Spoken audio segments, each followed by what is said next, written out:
Hello everyone, welcome to বিদ্যা hub. তো আজকে আমরা ডিসকাস করব হচ্ছে পিজিটি ফিজিক্স নিয়ে। পুরো ব্যাপারটা পিজিটি ফিজিক্স নিয়ে আমরা ডিসকাস করব, যেটা আমি বলেছিলাম স্টুডেন্টদেরকে যে পিজিটি ফিজিক্সের যারা আছে তাদের আমি অবশ্যই হেল্প করব।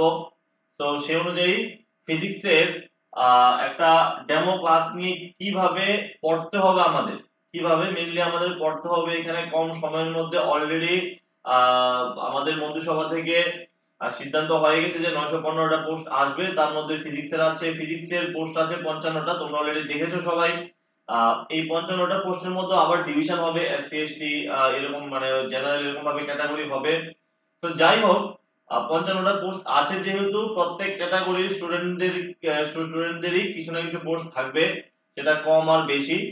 তো প্রিপারেশন যারা চাইছো সিরিয়াসলি করতে, এই ক্লাসটা সবটা দেখতে পারো। আমরা এখানে একটা টপিক, পুরো একটা ইউনিটের থেকে একটা টপিক আমরা এখানে ডিসকাস করব, যে কিভাবে তোমার নোট বানাতে হবে, একদম শর্ট নোটের মতো করে বানাতে হবে, কিভাবে তোমরা এই নোটগুলি পেতে পারো এটা সম্পর্কে আমরা ডিসকাস করব। সঙ্গে এমসিকিউ কিভাবে আমাদের পড়তে হবে, এমসিকিউ কোত্থেকে প্র্যাকটিস করতে হবে, তো ওই সমস্ত বিষয়গুলো নিয়ে আমরা মেইনলি ডিসকাস করব। তো আমাদের যে সিলেবাস, তোমরা দেখতে পাচ্ছ এখানে সিলেবাসের প্রথমে যেটা আছে কাইনেমেটিক্স এন্ড মেকানিক্স, তারপরে হচ্ছে জেনারেল প্রপার্টিজ অফ ম্যাটার, তারপর আছে হিট এন্ড থার্মাল। এই যে টপিকগুলো আছে এগুলি মেইনলি হচ্ছে বিশেষ করে স্কুলের সঙ্গে যদি তুমি কম্পেয়ার করো, বিএসসি তো ফার্স্ট সেমিস্টারের টপিকও আছে এখানে এইগুলোর মধ্যে, তারপরে থার্ড সেমিস্টারের টপিকও আছে এখানে, মিক্স করা আছে এখানে। কিন্তু তুমি যদি 11 12 এর সঙ্গে জিনিসটা কম্পেয়ার করো, তাহলে এই সিলেবাসগুলো ক্লাস 11 এর সঙ্গে রিলেটেড। আর তারপরে সাউন্ড চ্যাপ্টার, এটাও ক্লাস 11 এর সঙ্গে related.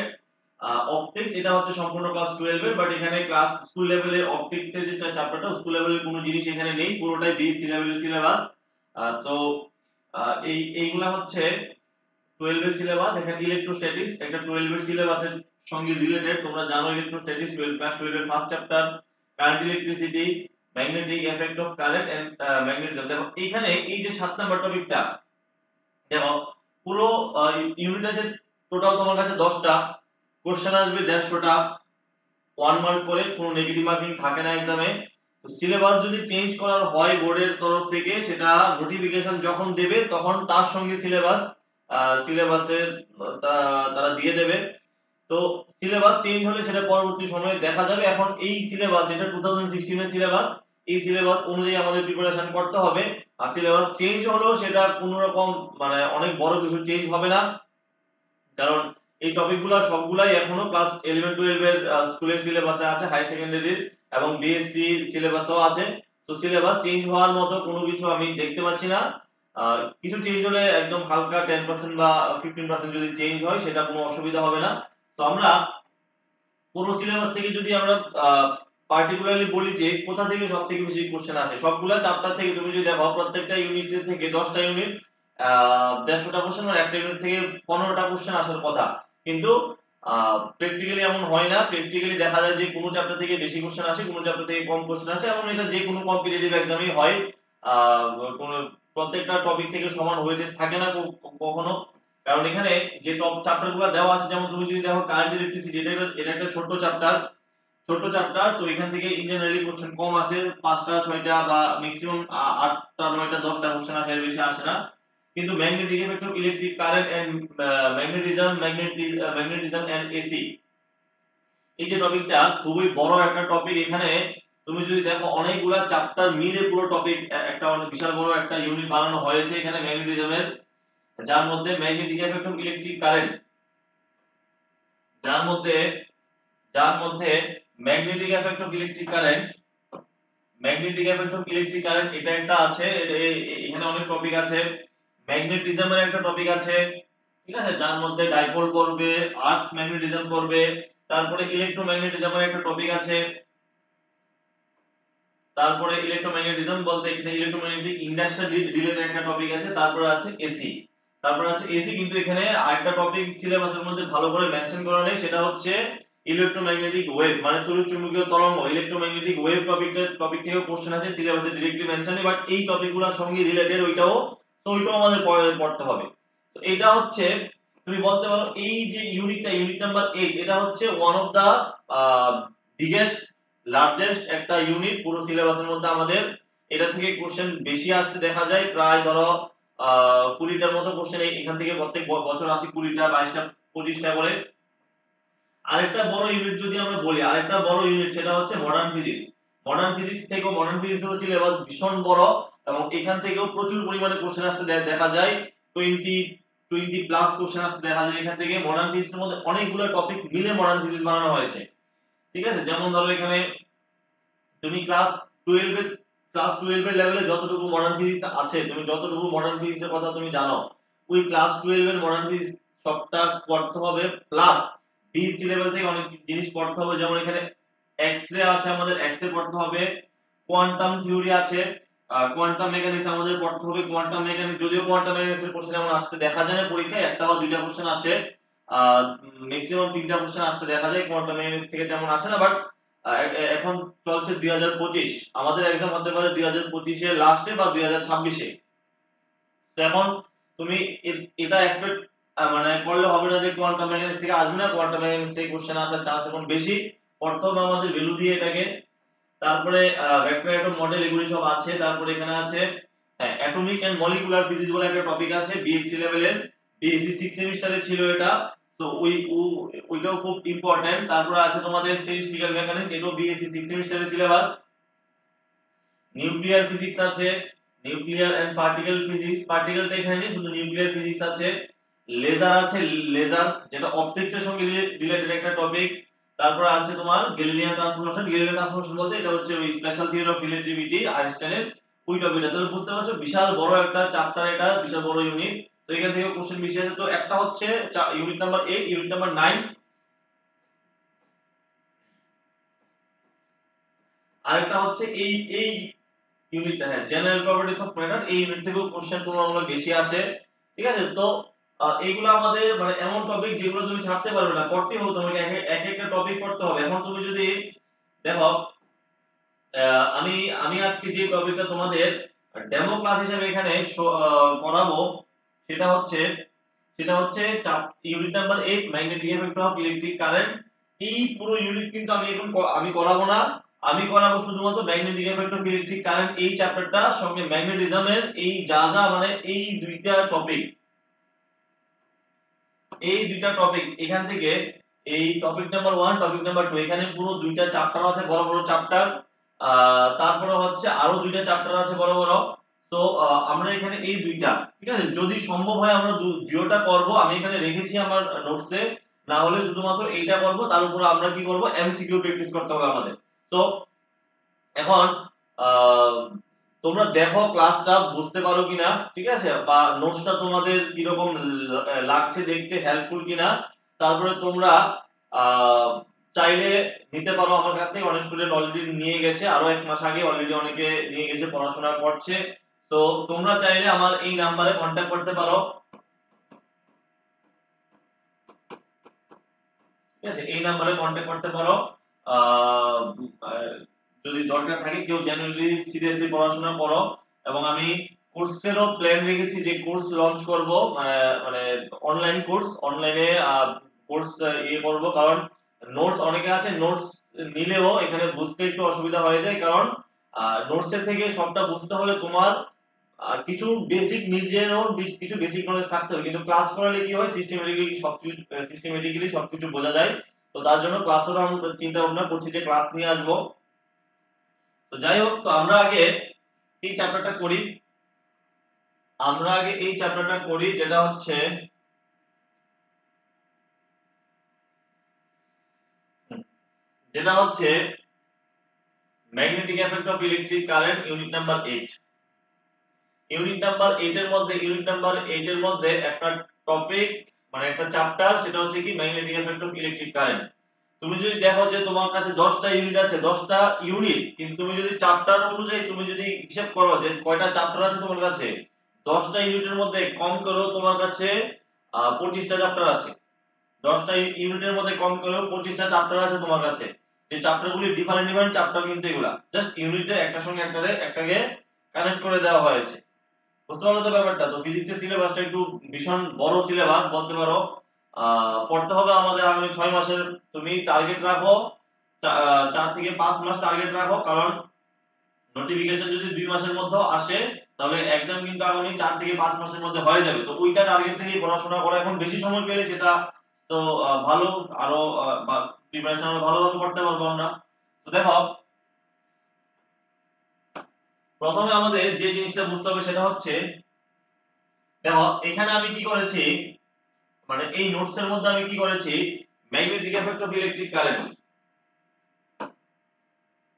Magnetic effect of electric current, এখানে আমি কি করেছি দেখো, একদম এরকম না যে একদম ডাইরেক্ট আমরা বিএসসি লেভেলে চলে যাব, একদম ইউনিট স্টার্ট করে ডাইরেক্ট বিএসসি লেভেলে চলে যাব, এরকম না। জিনিসটা ধীরে ধীরে বুঝতে হবে আমাদের। যারা একটু উইক আছে এগুলা একটু বুঝতে, বেসিক নলেজগুলা প্রবলেম আছে, তো এখান থেকে আমি স্টার্ট করব। এরকম না খুব বেসিক থেকে আমরা স্টার্ট করব না, তাহলে এটা আমাদের, যেহেতু আমরা পিজিডি লেভেলে পড়াশোনা করছি, এতটুকু এক্সপেকটেশন আমি রাখতে পারি যে অন্তত একদম বেসিক গুলা আমরা জানো, যেগুলো আমরা ট্যাটের ক্লাস করার সময় যেগুলো একদম বেসিক থেকে শুরু করি, একদম করে ক্লাস 6 7 এর লেভেল, ওই লেভেল থেকে এখন এখানে তো শুরু করা পসিবল না। অন্তত এরকম ভাবে ক্লাসটা করানো হবে যাতে 11 12 এর লেভেল থেকে শুরু করে বিএসসি লেভেল পর্যন্ত যাওয়া যায়। ঠিক আছে? বা কোনো টপিক যদি ক্লাস 9 10 এর সঙ্গে রিলেটেড থাকে, ক্লাস 9 10 এর লেভেল থেকে শুরু করে বিএসসি লেভেল পর্যন্ত যাওয়া যায়। তো ওইরকম ভাবে আমরা করব। তো এখানে আমাদের বুঝতে হবে magnetic effect of electric current, এটা কি, মানে এই যে টপিকটা, এই টপিকটা অ্যাকচুয়ালি কি নিয়ে ডিসকাস করি। এই টপিকটা হচ্ছে কোনো ইলেকট্রিক কোনো ওয়্যারের মধ্যে দিয়ে বা কোনো একটা কন্ডাক্টরের মধ্যে দিয়ে যখন কারেন্ট পাস করে তার অ্যারাউন্ডে ম্যাগনেটিক ফিল্ড প্রডিউস হয়। কোনো একটা কন্ডাক্টরের মধ্যে দিয়ে যখন কারেন্ট পাস করে তার অ্যারাউন্ডে কি হয়, ম্যাগনেটিক ফিল্ড প্রডিউস হয়। তো এই যে ম্যাগনেটিক ফিল্ড প্রডিউস হয়, এই যে টপিকটা, এই টপিকটার নাম হচ্ছে কি magnetic effect of electric current. Magnetic effect of electric কারেন্টের যে ম্যাগনেটিক এফেক্ট ওইটা।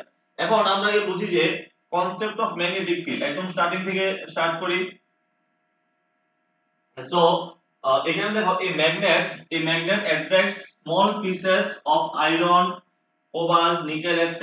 The space around a magnet within which its influence can be experienced is called কি ম্যাগনেটিক ফিল্ড। মানে কোন একটা, তুমি যদি একটা ম্যাগনেটের সামনে কোনো ম্যাগনেটিক সাবস্টেন্স কে রাখো, বিশেষ করে ফেরোম্যাগনেটিক সাবস্টেন্স কে, যেমন ধরো iron, cobalt, nickel. Ferromagnetic substance কি, সেটাও কিন্তু আমাদের এই টপিকের পার্টি, আমরা ডিসকাস করব ফার্দার ওই ম্যাগনেটিজমের পার্টে গিয়ে। তো এগুলো যদি তুমি একটা ম্যাগনেটকে তুমি নিলে, একটা ম্যাগনেট নর্থ পোল আর সাউথ পোল, একটা ম্যাগনেটের তার অ্যারাউন্ডে কি থাকবে, একটা এরিয়া থাকে, যেই এরিয়ার মধ্যে আহ এইসব পদার্থের কি থাকবে, এইসব ম্যাটেরিয়ালের একটা অ্যাট্রাকশন থাকবে। তো যতটুকু রিজিয়ন পর্যন্ত থাকবে সেই রিজিয়নকে বলা হয় কি ম্যাগনেটিক ফিল্ড। ততটুকু রিজিয়নকে কি বলা হয়, ম্যাগনেটিক ফিল্ড। এবার এই ম্যাগনেটিক ফিল্ডের যে কনসেপ্টটা, এটা অনেক আগের কনসেপ্ট। এটা এরকম না যে খুব রিসেন্টলি ডিসকভার হয়েছে, এরকম না। ম্যাগনেটিক ফিল্ডের কনসেপ্ট অনেক আগের কনসেপ্ট, বা ম্যাগনেট অনেক আগে ডিসকভার হয়ে গেছে। এটা হচ্ছে 600 বিসি তে, 600 বিসি তেই ম্যাগনেট ডিসকভার হয়ে গেছে। তো এগুলা, এই যে ম্যাগনেটের ডিসকভারটা, এটা হচ্ছে আবার পরের টপিকের সঙ্গে রিলেটেড, মানে পরের চ্যাপ্টার যেটা আমরা পড়বো। আমাদের এখানে যেটা পড়তে হবে সেটা হচ্ছে ইলেকট্রিক কারেন্ট দিয়ে ম্যাগনেটিজম যে প্রডিউস হয় ওইটা। তো এটা ডিসকভারি করেছিলেন সায়েন্টিস্ট হান্স ক্রিস্টিয়ান ওরস্টেড। তো ওরস্টেড একটা এক্সপেরিমেন্টের মাধ্যমে ইনি এটা ডিসকভার করেছিলেন যে কোনো একটা ওয়্যারের মধ্যে দিয়ে কারেন্ট পাস করলে, তার অ্যারাউন্ডে, এই ওয়্যারের মধ্যে দিয়ে কারেন্ট পাস করলে তার অ্যারাউন্ডে ম্যাগনেটিক ফিল্ড প্রডিউস হয়। তো এটা যে উনি ডিসকভার করেছেন বললে ভুল হবে, এটা উনি একটা অ্যাক্সিডেন্টালি ডিসকভার মানে হয়ে গেছে ওনার দ্বারা, যেটা হচ্ছে ওনার ল্যাবে এক্সপেরিমেন্ট করার সময় এটা ডিসকভার করেছেন উনি। তো Hans Christian Oersted accidentally discovered whenever a current carrying conductor is placed in a particular area, it will produce some magnetic field around it. এটা একদম দেখো এরকম ভাবে বানানো হয়েছে, আমি জিনিসটা এরকম ভাবে বানিয়েছি যাতে যে কোনো সময় আমি যখন এই নোটটা পড়বো আমিও যাতে বুঝতে পারি, এবং কোন স্টুডেন্ট আমার থেকে নোটটা নিয়ে গেছে সেই স্টুডেন্ট যাতে ক্লাস করা ছাড়া বা অন্য কোনো বইয়ের হেল্প ছাড়া সে যাতে এই নোটসটা পরে বুঝতে পারে যে এখানে অ্যাকচুয়ালি কি বলতে চাইছে। ঠিক আছে, তো এখানে এখানে আমরা দুইটা একটা টার্ম ইউজ করব যেটা হচ্ছে বি, ম্যাগনেটিক ফিল্ডকে বি দিয়ে লেখা হয়। তো বি এর অ্যাকচুয়ালি নামটা কি, দেখো অরিজিনাল নামটা হচ্ছে ম্যাগনেটিক ইন্ডাকশন বলা যায় বি কে, magnetic field density sorry magnetic flux density বলা যায় বি কে। ঠিক আছে, আমরা অনেক সময় ম্যাগনেটিক ফিল্ডই বি কে ম্যাগনেটিক ফিল্ড হিসেবে চিনি। তো এটা হচ্ছে তার বেসিক্যালি অ্যাকচুয়াল নেম। তারপর আমাদের যেটা পড়তে হবে সেটা হচ্ছে বায়ো-সাভার্ট ল। বায়ো-সাভার্ট ল খুবই কমন একটা ল, খুবই কমন একটা ল, যেটা আমরা সবাই মোটামুটি কম বেশি জানি। কোনো একটা তারের মধ্যে দিয়ে কারেন্ট পাস করলে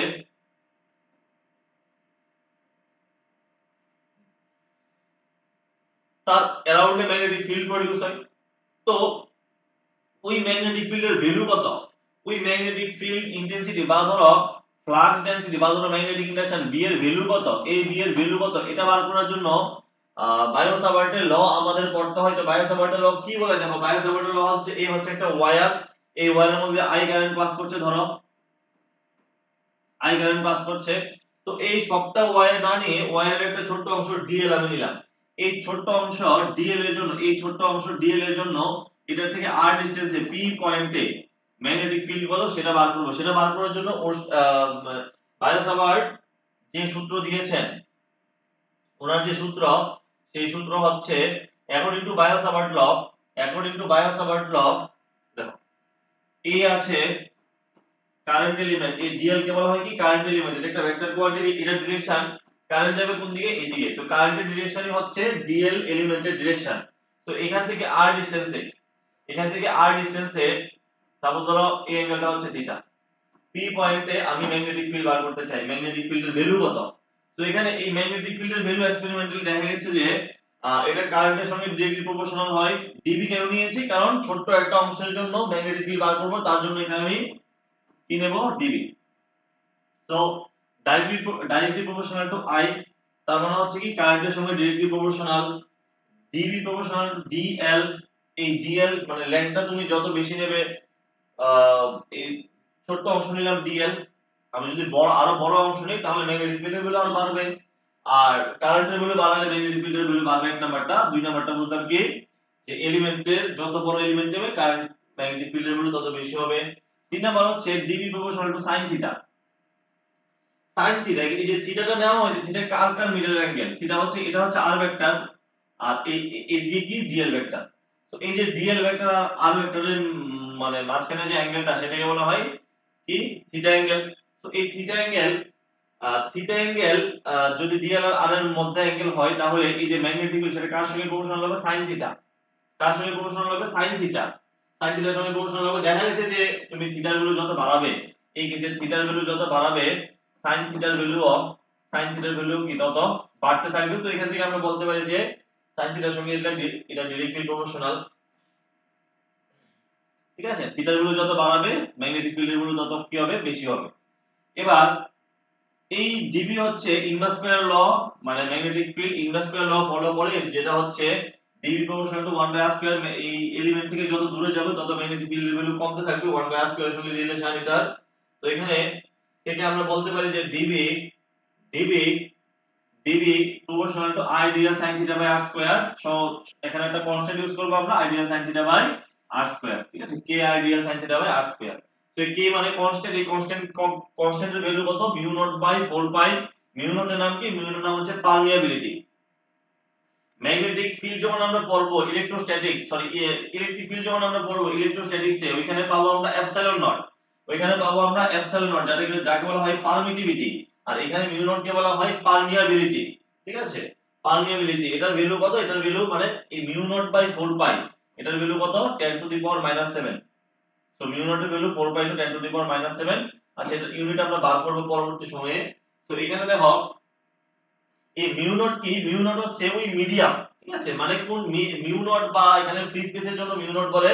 এটাকে যদি তুমি মিডিয়াম কোন এই যে ম্যাগনেটিক ফিল্ড আমরা বার করছি, এটা তো কোন একটা মিডিয়ামে বার করছি, ওই মিডিয়ামের প্রপার্টি কে ডিফাইন করে, ওই মিডিয়ামের প্রপার্টি ডিফাইন করে এখানে মিউ, পারমিয়াবিলিটি। এখানে তুমি খেয়াল করো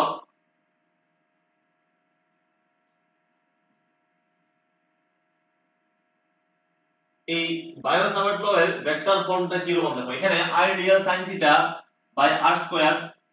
ভেক্টর ফর্ম বার করার জন্য আমি কি করতে পারি, উপরে একটা r নিলাম, নিচে একটা r, উপরে একটা r দিয়ে গুণ করলাম, নিচে একটা r দিয়ে গুণ করলাম, তাহলে উপরে কত হবে দেখো i, এখানে dl r sin theta a cross b, দুইটা ভেক্টরের ক্রস প্রোডাক্টকে আমরা কত লিখতে পারি, a b sin থিটা এমন লিখতে পারি না?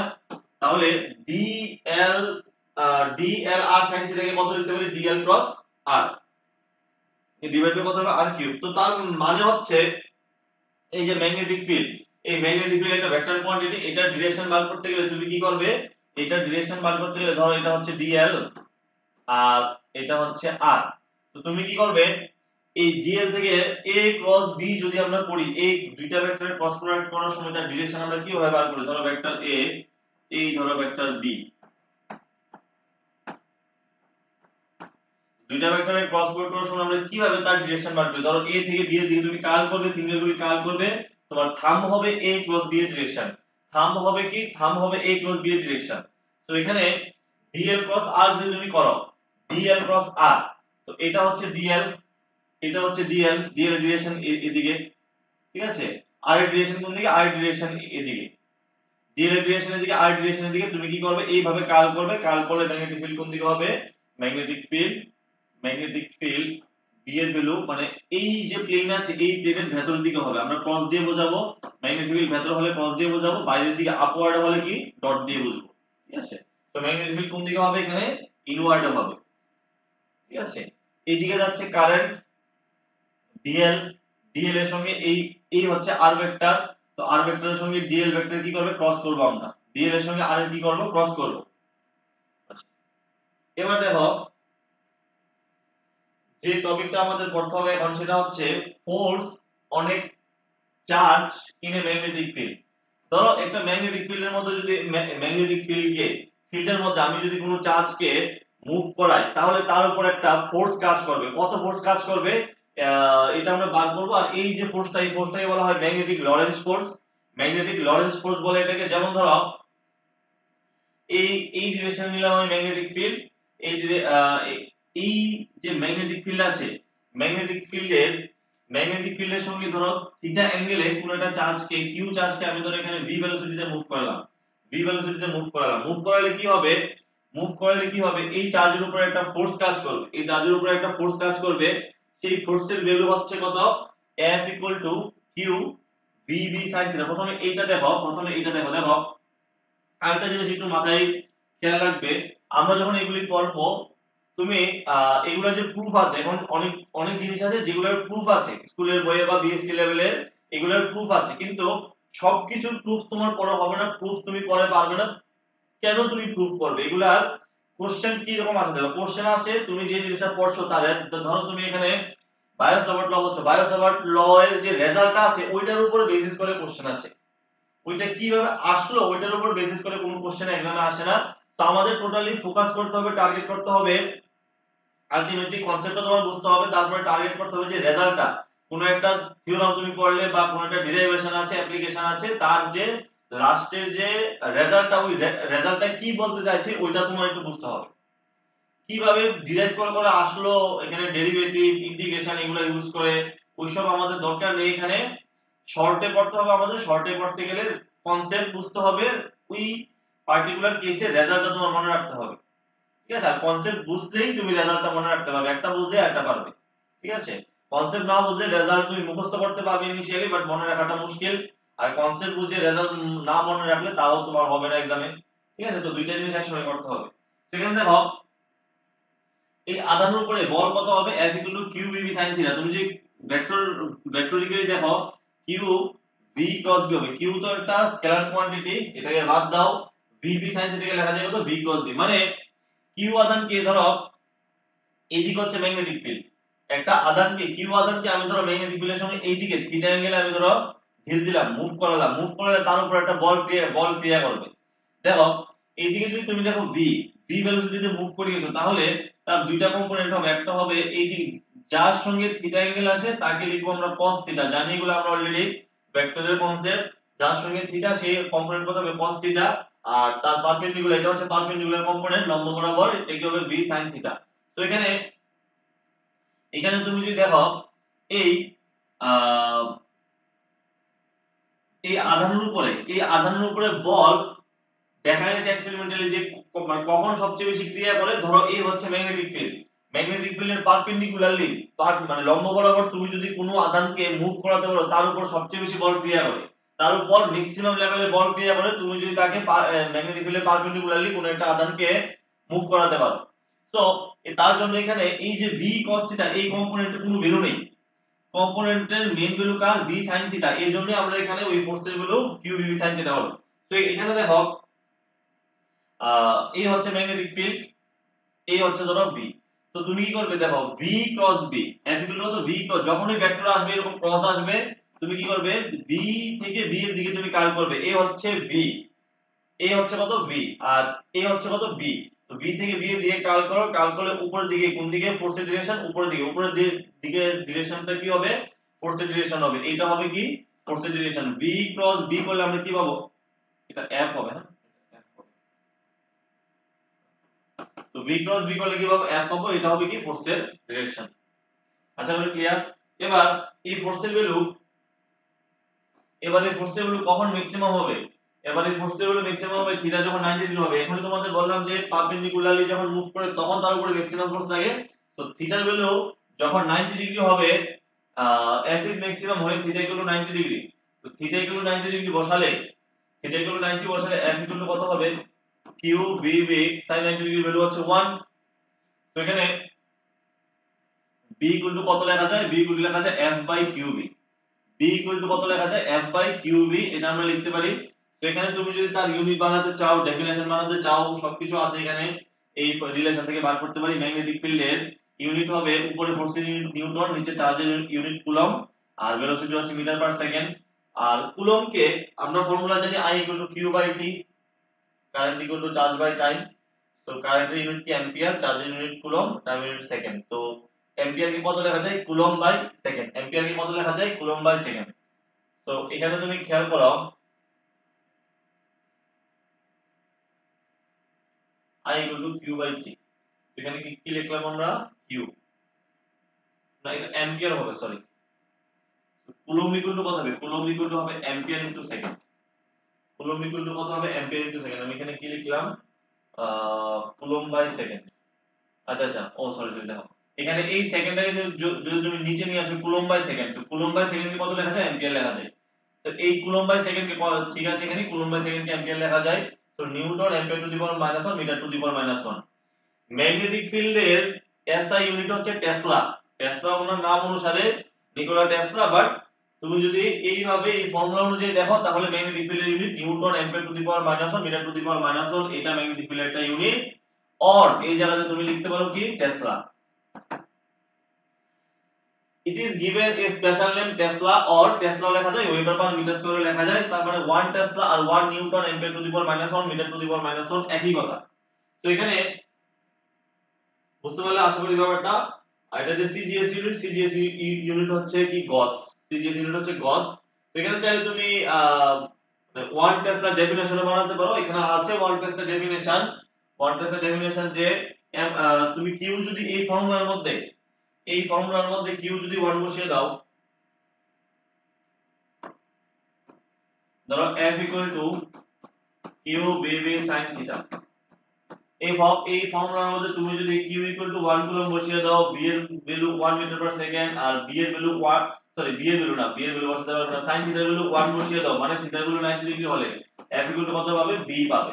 তো এটার মিনিং কি, এটার মিনিং হচ্ছে কোন একটা ম্যাগনেটিক ফিল্ডের মধ্যে 1 কুলম্ব চার্জকে তুমি যদি 90 ডিগ্রি অ্যাঙ্গেলে ম্যাগনেটিক ফিল্ডে 90 ডিগ্রি অ্যাঙ্গেলে মুভ করাতে পারো, তাকে গতিশীল করাতে পারো, তার 1 মিটার পার সেকেন্ড বেগে, কত বেগে 1 মিটার পার সেকেন্ড বেগে তুমি যদি বা 1 মিটার পার সেকেন্ড ভেলোসিটিতে তাকে যদি তুমি ম্যাগনেটিক ফিল্ডে এই ম্যাগনেটিক ফিল্ড পারপেন্ডিকুলারলি মুভ করাতে পারো, তার উপর যে বল ক্রিয়া করবে, তার উপর যে বল ক্রিয়া করবে সেই বলকে কি বলা হয় 1 টেসলা ম্যাগনেটিক ফিল্ড বলা হয়।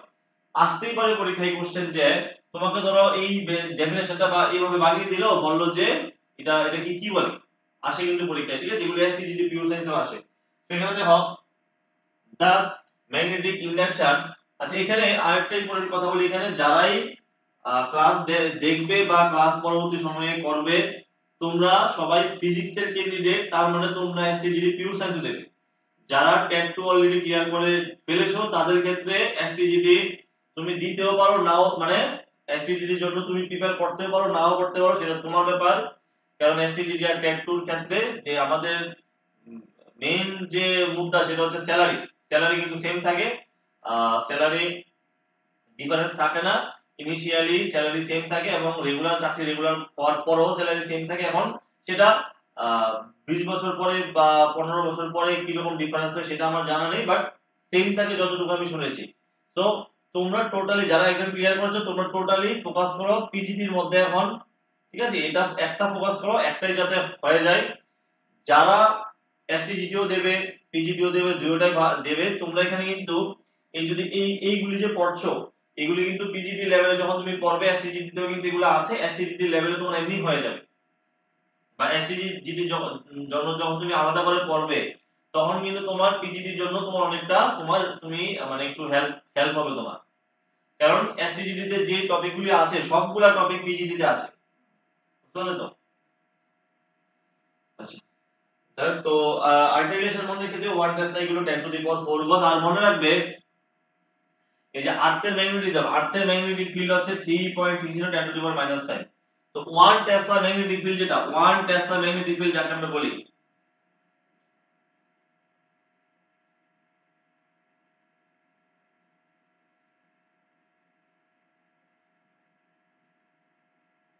1 টেসলা ম্যাগনেটিক ফিল্ড মানে কিন্তু বিশাল বড় magnetic field. 1 tesla magnetic field বিশাল বড় ম্যাগনেটিক ফিল্ড, কারণ আমাদের এত বড় আর্থের ম্যাগনেটিক ফিল্ড হচ্ছে 3.60 10 টু দি পাওয়ার -5। তুমি অর্ডারটা দেখো, অর্ডার হচ্ছে 10 টু দি পাওয়ার -7। এইজন্য ম্যাগনেটিক ফিল্ডের পর যখন কোনো আমরা নিউমেরিক্যাল করি বা প্র্যাকটিক্যালি যখন ম্যাগনেটিক ফিল্ডের হিসাব করি তখন তার পাওয়ার সব সময় এরকম ফর্মে থাকে, 10 টু দি পাওয়ার -5 থাকবে, -6 থাকবে, এরকম এরকম অর্ডারে থাকে। এটা কিছুটা বলতে পারো তুমি ক্যাপাসিট্যান্সের মতন। ক্যাপাসিটর থাকে না, ক্যাপাসিট্যান্সের যে ক্যাপাসিটর সবসময় মাইক্রোতে থাকে, মাইক্রোফ্যারাড। মাইক্রোফ্যারাড কারণ আহ, ফ্যারাড ফ্যারাড হচ্ছে ক্যাপাসিটরের যে ক্যাপাসিট্যান্সের যে ফ্যারাড ইউনিট সেটা অনেক বড় ইউনিট, কারণ পুরো আর্থের যে ক্যাপাসিট্যান্স সেটা হচ্ছে 711 মাইক্রোফ্যারাড, বুঝতে পারছো? তার জন্য প্র্যাকটিক্যালি যে ক্যাপাসিট্যান্সের ইউনিটকে আমরা মাইক্রো দিয়েই রিপ্রেজেন্ট করি, মাইক্রো হতে পারে বা মিলি হতে পারে, এগুলা হয়। তারপরে একটা টপিক আমরা পড়ি এখন নতুন, সেটা হচ্ছে ম্যাগনেটিক ফ্লাক্স। তো magnetic flux actually electric flux বলতে একটা জিনিস আছে, ওইটার মতোই সিমিলার জিনিস। ম্যাগনেটিক ফ্লাক্স হচ্ছে the total number of magnetic lines of force lines of induction passing through a surface is called magnetic flux. এখন ম্যাগনেটিক লাইনস অফ ফোর্স কি? লাইনস অফ ফোর্স এগুলা ম্যাগনেটিক লাইনস অফ ফোর্স, ধরো north pole হচ্ছে এটা হচ্ছে south pole. তো আমরা জানি এক ধরনের ইমাজিনারি লাইন আছে যে লাইনগুলি নর্থ পোল থেকে বের হয়ে সাউথ পোলে গিয়ে ঢুকবে, নর্থ পোল থেকে বের হয়ে সাউথ পোলে গিয়ে ঢুকবে, এটা হচ্ছে ম্যাগনেটের বাইরে। আর ম্যাগনেটের ভিতরে সাউথ থেকে নর্থের দিকে, সাউথ থেকে নর্থের দিকে। তো ম্যাগনেটিক লাইনস অফ ফোর্স বলে এগুলাকে, এগুলো একটা ক্লোজ লাইন ফর্ম করে, ক্লোজ লাইন ফর্ম করে একটা একটা একটা বার ম্যাগনেটের জন্য। তো এখানে এখানে ধরো কোন একটা সারফেস এরিয়া আছে, কোন একটা সারফেস এরিয়ার মধ্যে দিয়ে the total number of magnetic lines of induction, magnetic lines of induction বলতে B, passing through a surface is called magnetic flux। তো কোন একটা এরিয়ার মধ্যে দিয়ে, ধরো এই একটা এরিয়া আছে, তার এরিয়ার যে ডিরেকশন, এরিয়া কিন্তু একটা ভেক্টর কোয়ান্টিটি, এরিয়া ডিরেকশন কোন দিকে হয়, যে এরিয়া থাকবে তার পারপেন্ডিকুলার ডিরেকশন। ধরো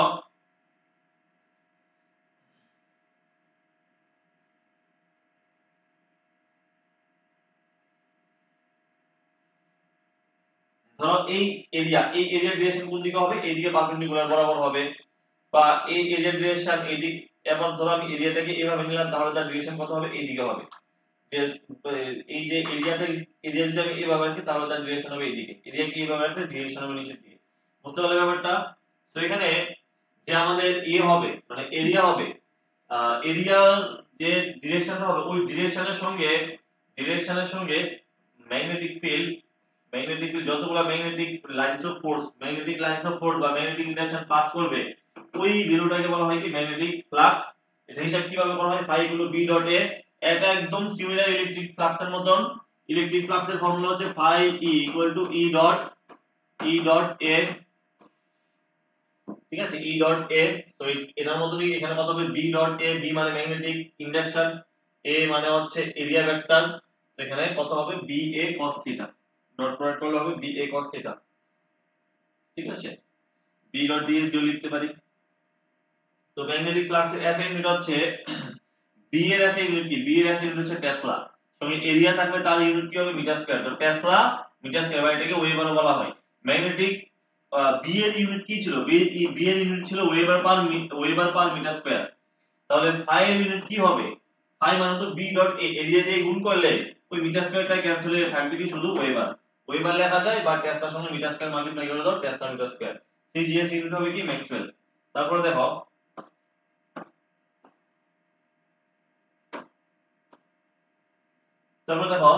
ম্যাগনেটিক ফ্লাক্স যে আছে, মানে 1 টেসলা মিটার স্কয়ার বা 1 ওয়েবার ম্যাগনেটিক ফ্লাক্স তুমি কিভাবে বানাতে পারো ডেফিনেশন।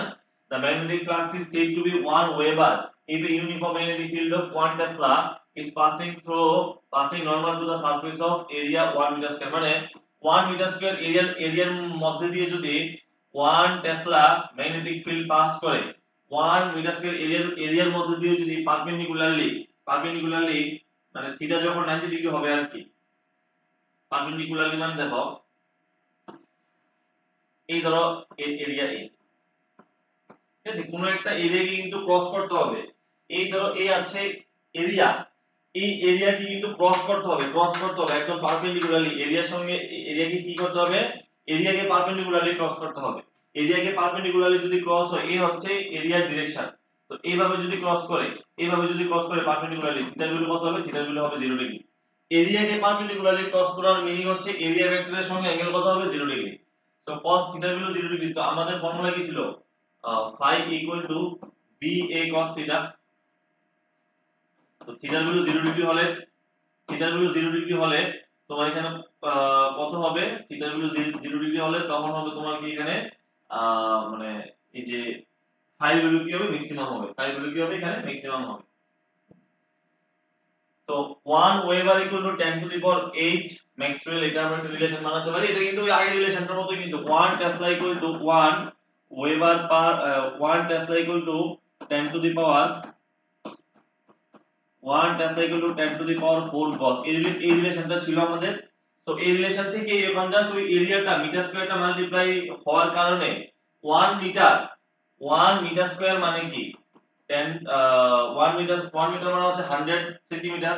তো 10 টু স্কয়ার করলে হবে 100 centimetre, 10 to the power 4 centimetre square. তার জন্যই পাওয়ারটা 8 হয় আর কি। বুঝতে পারলে তাহলে ব্যাপারটা।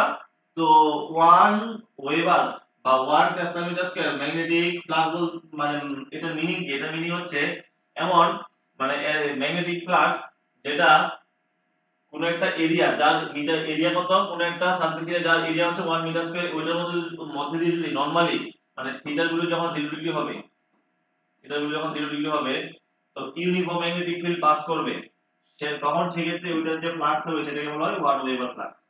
ডাইমেনশন বার করতে পারি, ডাইমেনশন কিন্তু আছে পরীক্ষায়, একবার পরীক্ষায় এসেছিল প্রিভিয়াস এর যে ম্যাগনেটিক ফ্লাক্সের ডাইমেনশন কি, সিম্পল জিনিস এগুলা। ডাইমেনশন যদি তুমি বার করো ম্যাগনেটিক ফ্লাক্সের ডাইমেনশন ফাই ইকুয়াল টু কত হবে, ফাই ইকুয়াল টু হবে BA তোমার B এর ডাইমেনশন জানতে হবে। আর এরিয়া মানে কত, এরিয়া মানে তো L স্কয়ার, এরিয়া মানে হচ্ছে ডাইমেনশন কত L স্কয়ার। আর B এর ডাইমেনশন বার করতে হবে, B এর ডাইমেনশন ধরো তুমি জানো না, এই ফর্মুলা দিয়ে B এর ডাইমেনশন আগে বার করো। F ইকুয়াল টু কত, QVB মুখস্থ করে ফেলতে হবে, এই সব ফর্মুলা খুবই বেসিক ফর্মুলা। তো F equal two QVB sin theta, sin থিটাকে বাদ দাও, এটার ডাইমেনশনে কোনো কাজ নেই। তাহলে B ইকুয়াল টু কত হবে, F বাই QV। ফোর্স মানে mlt মাইনাস 2, চার্জের ডাইমেনশন কি হবে, চার্জ মানে হচ্ছে AT বা IT লেখা যায়, আর ভেলোসিটি LT মাইনাস 1, তাহলে কত হবে mt মাইনাস 2 a মাইনাস 1। তো এখানে বসালে আমরা এটা ডাইমেনশন পাবো। very important Gauss law in magnetostatics। Gauss law in magnetostatics খুবই ইম্পর্টেন্ট একটা টপিক। Gauss law কিন্তু ইলেকট্রোস্ট্যাটিক্স এর মধ্যে Gauss law আছে, সেখানে লটা একটু অন্যরকম, এখানে লটা একটু অন্যরকম, বাট তার যে ফান্ডামেন্টাল ব্যাপারটা সেম কিন্তু। দেখো Gauss law বলছে unlike isolated electric charges the isolated magnetic poles মানে magnetic monopole don't exist in nature but always occur in pairs of equal and opposite দেখো ইলেকট্রিক চার্জের ক্ষেত্রে একটা সিঙ্গেল চার্জ কিন্তু এক্সিস্ট করে তো তার থেকে যে ইলেকট্রিক লাইনস অফ ফোর্স গুলো এগুলো কোন দিকে হয় বাইরের দিকে হয় প্লাস কিউ চার্জের জন্য বাইরের দিকে হবে এখন একটা ম্যাগনেটের জন্য কি হবে দেখো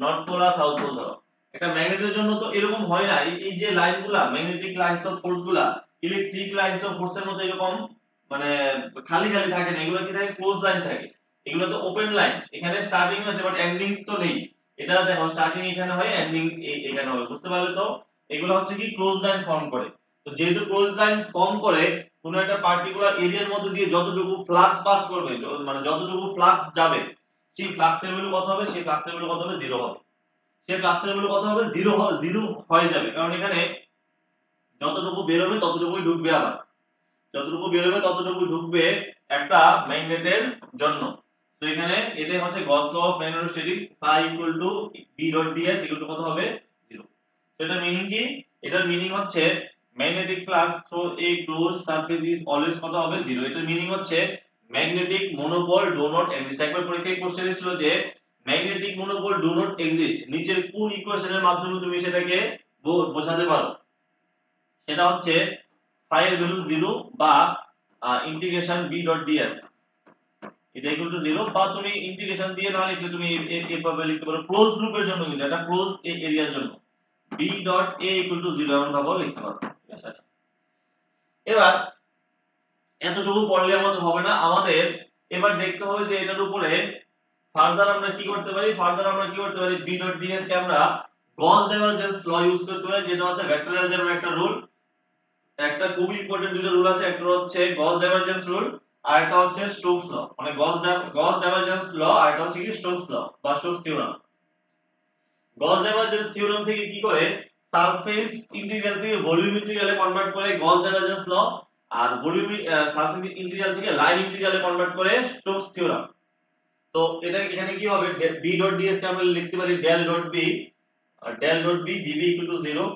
তো এখানে dv তো 0 হবে না del ডট b এই পোরশনটা ইকুয়াল টু কত হয়ে যাবে 0 হয়ে যাবে dv মানে তো একটা ভলিউম কে রিপ্রেজেন্ট করছে তো ভলিউম 0 হবে না এখানে del ডট b 0 হবে তো এই যে ইকুয়েশনটা এটাকে বলা হয় আবার ম্যাক্সওয়েলের সেকেন্ড ইকুয়েশন ম্যাক্সওয়েলের চারটা ইলেক্ট্রোম্যাগনেটিক ইকুয়েশন আছে চারটা ইকুয়েশন এগুলা পড়বো আমরা বাট চারটা ইকুয়েশনের মধ্যে এই ইকুয়েশনটাকে বলা হয় সেকেন্ড ইকুয়েশন আরেকটা আছে গস ল এটা ইলেকট্রোস্ট্যাটিক্স এর মধ্যে ওইটাকে বলা হয় ম্যাক্সওয়েলের ফার্স্ট ইকুয়েশন ম্যাক্সওয়েল চারটা ইকুয়েশনকে সিরিয়ালি সাজিয়েছিলেন ইলেকট্রো ম্যাগনেটিক যে সরি মানে ইলেকট্রোম্যাগনেটিক ইন্ডাকশন না ইলেকট্রোম্যাগনেটিক ফিল্ড ওইখানে গিয়ে আমরা এই জিনিসটা পড়ব ঠিক আছে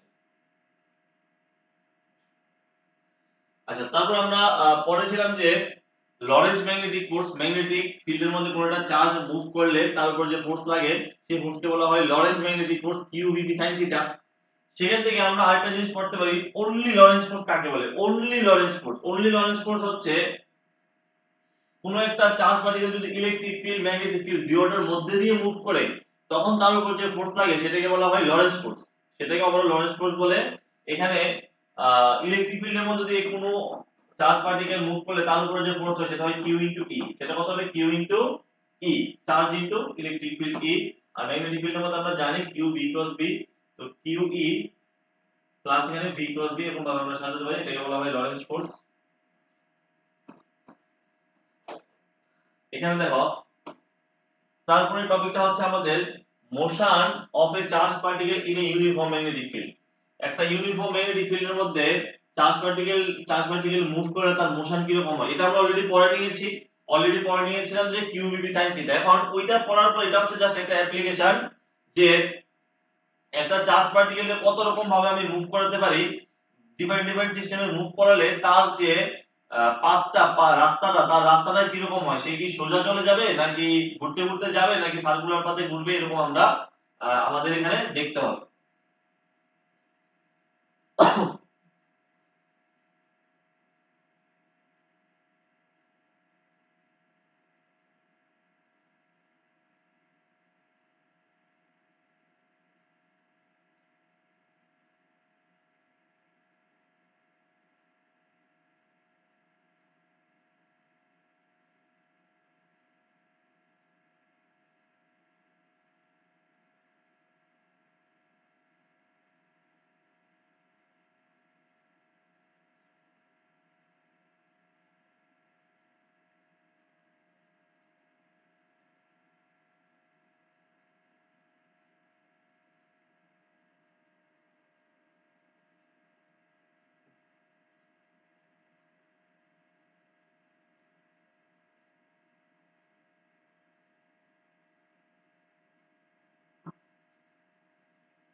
তাহলে দেখো আমরা কন্টিনিউ করি। এখানে দেখো এখানে যে ইউনিটগুলো তোমাদের আছে এক একটা ইউনিটের এক রকম সময় লাগবে। তুমি যদি দেখো এই ইউনিটটা মানে ইউনিট নাম্বার 8 এই ইউনিটে তুমি যদি মানে একদম ডিটেইলসে করতে চাও তাহলে তোমার আহ, চারটা ক্লাস, ঠিক আছে, চারটা ক্লাস তো তোমার মিনিমাম দরকার লাগবে এবং ক্লাসগুলো কিন্তু 2 ঘন্টা 2.5 ঘন্টার পরে পরে হতে হবে। তাহলে তোমার চারটা ক্লাসের মাধ্যমে তোমার কি কি হয়ে যাবে, পুরো ইউনিট 8 শেষ হয়ে যাবে তোমার।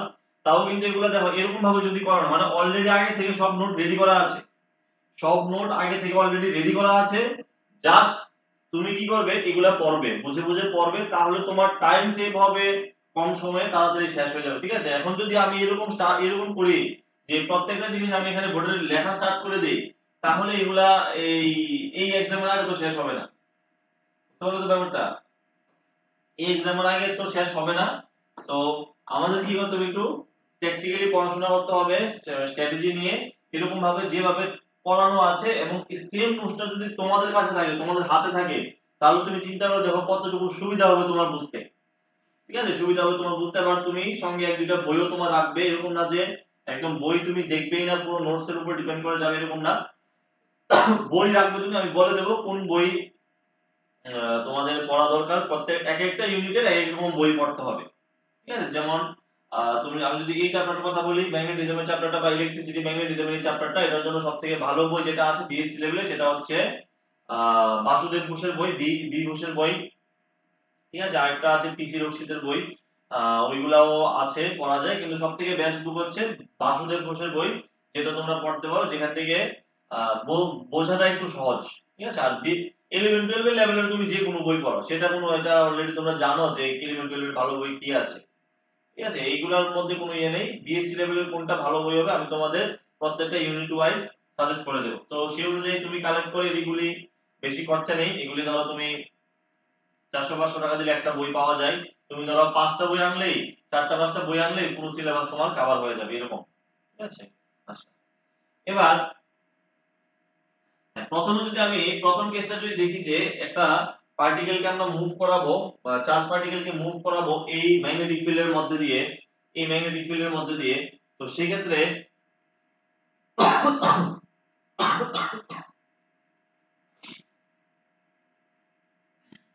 সেক্ষেত্রে তার ভেলোসিটি যদি জিরো হয়, মানে চার্জ পার্টিকেল যদি আমি মুভ না করাই, সে যদি রেস্টে থাকে, তার উপরে ফোর্স কত হবে, তার উপরে ফোর্স জিরো হবে। তো ফোর্স যদি জিরো হয়, এখানে চার্জ পার্টিকেল তুমি অলরেডি তুমি রেখে দিলে, তাকে মুভ করা হবে, তাকে জাস্ট রেখে দিলে এখানে ম্যাগনেটিক ফিল্ডে নিয়ে। তো সেই ক্ষেত্রে stationary charge particle does not experience any force in a magnetic field, মানে এটা কোনো ফোর্স এক্সপেরিয়েন্স করবে না। যেটা বুঝতে পারলে কিভাবে ফোর্সের ভ্যালু জিরো আসলো, কারণ ফোর্সের value Q B B sine theta, এখানে বি বি যদি জিরো হয় এফ কত জিরো। 2 নম্বর কেসটা দেখা আবার, if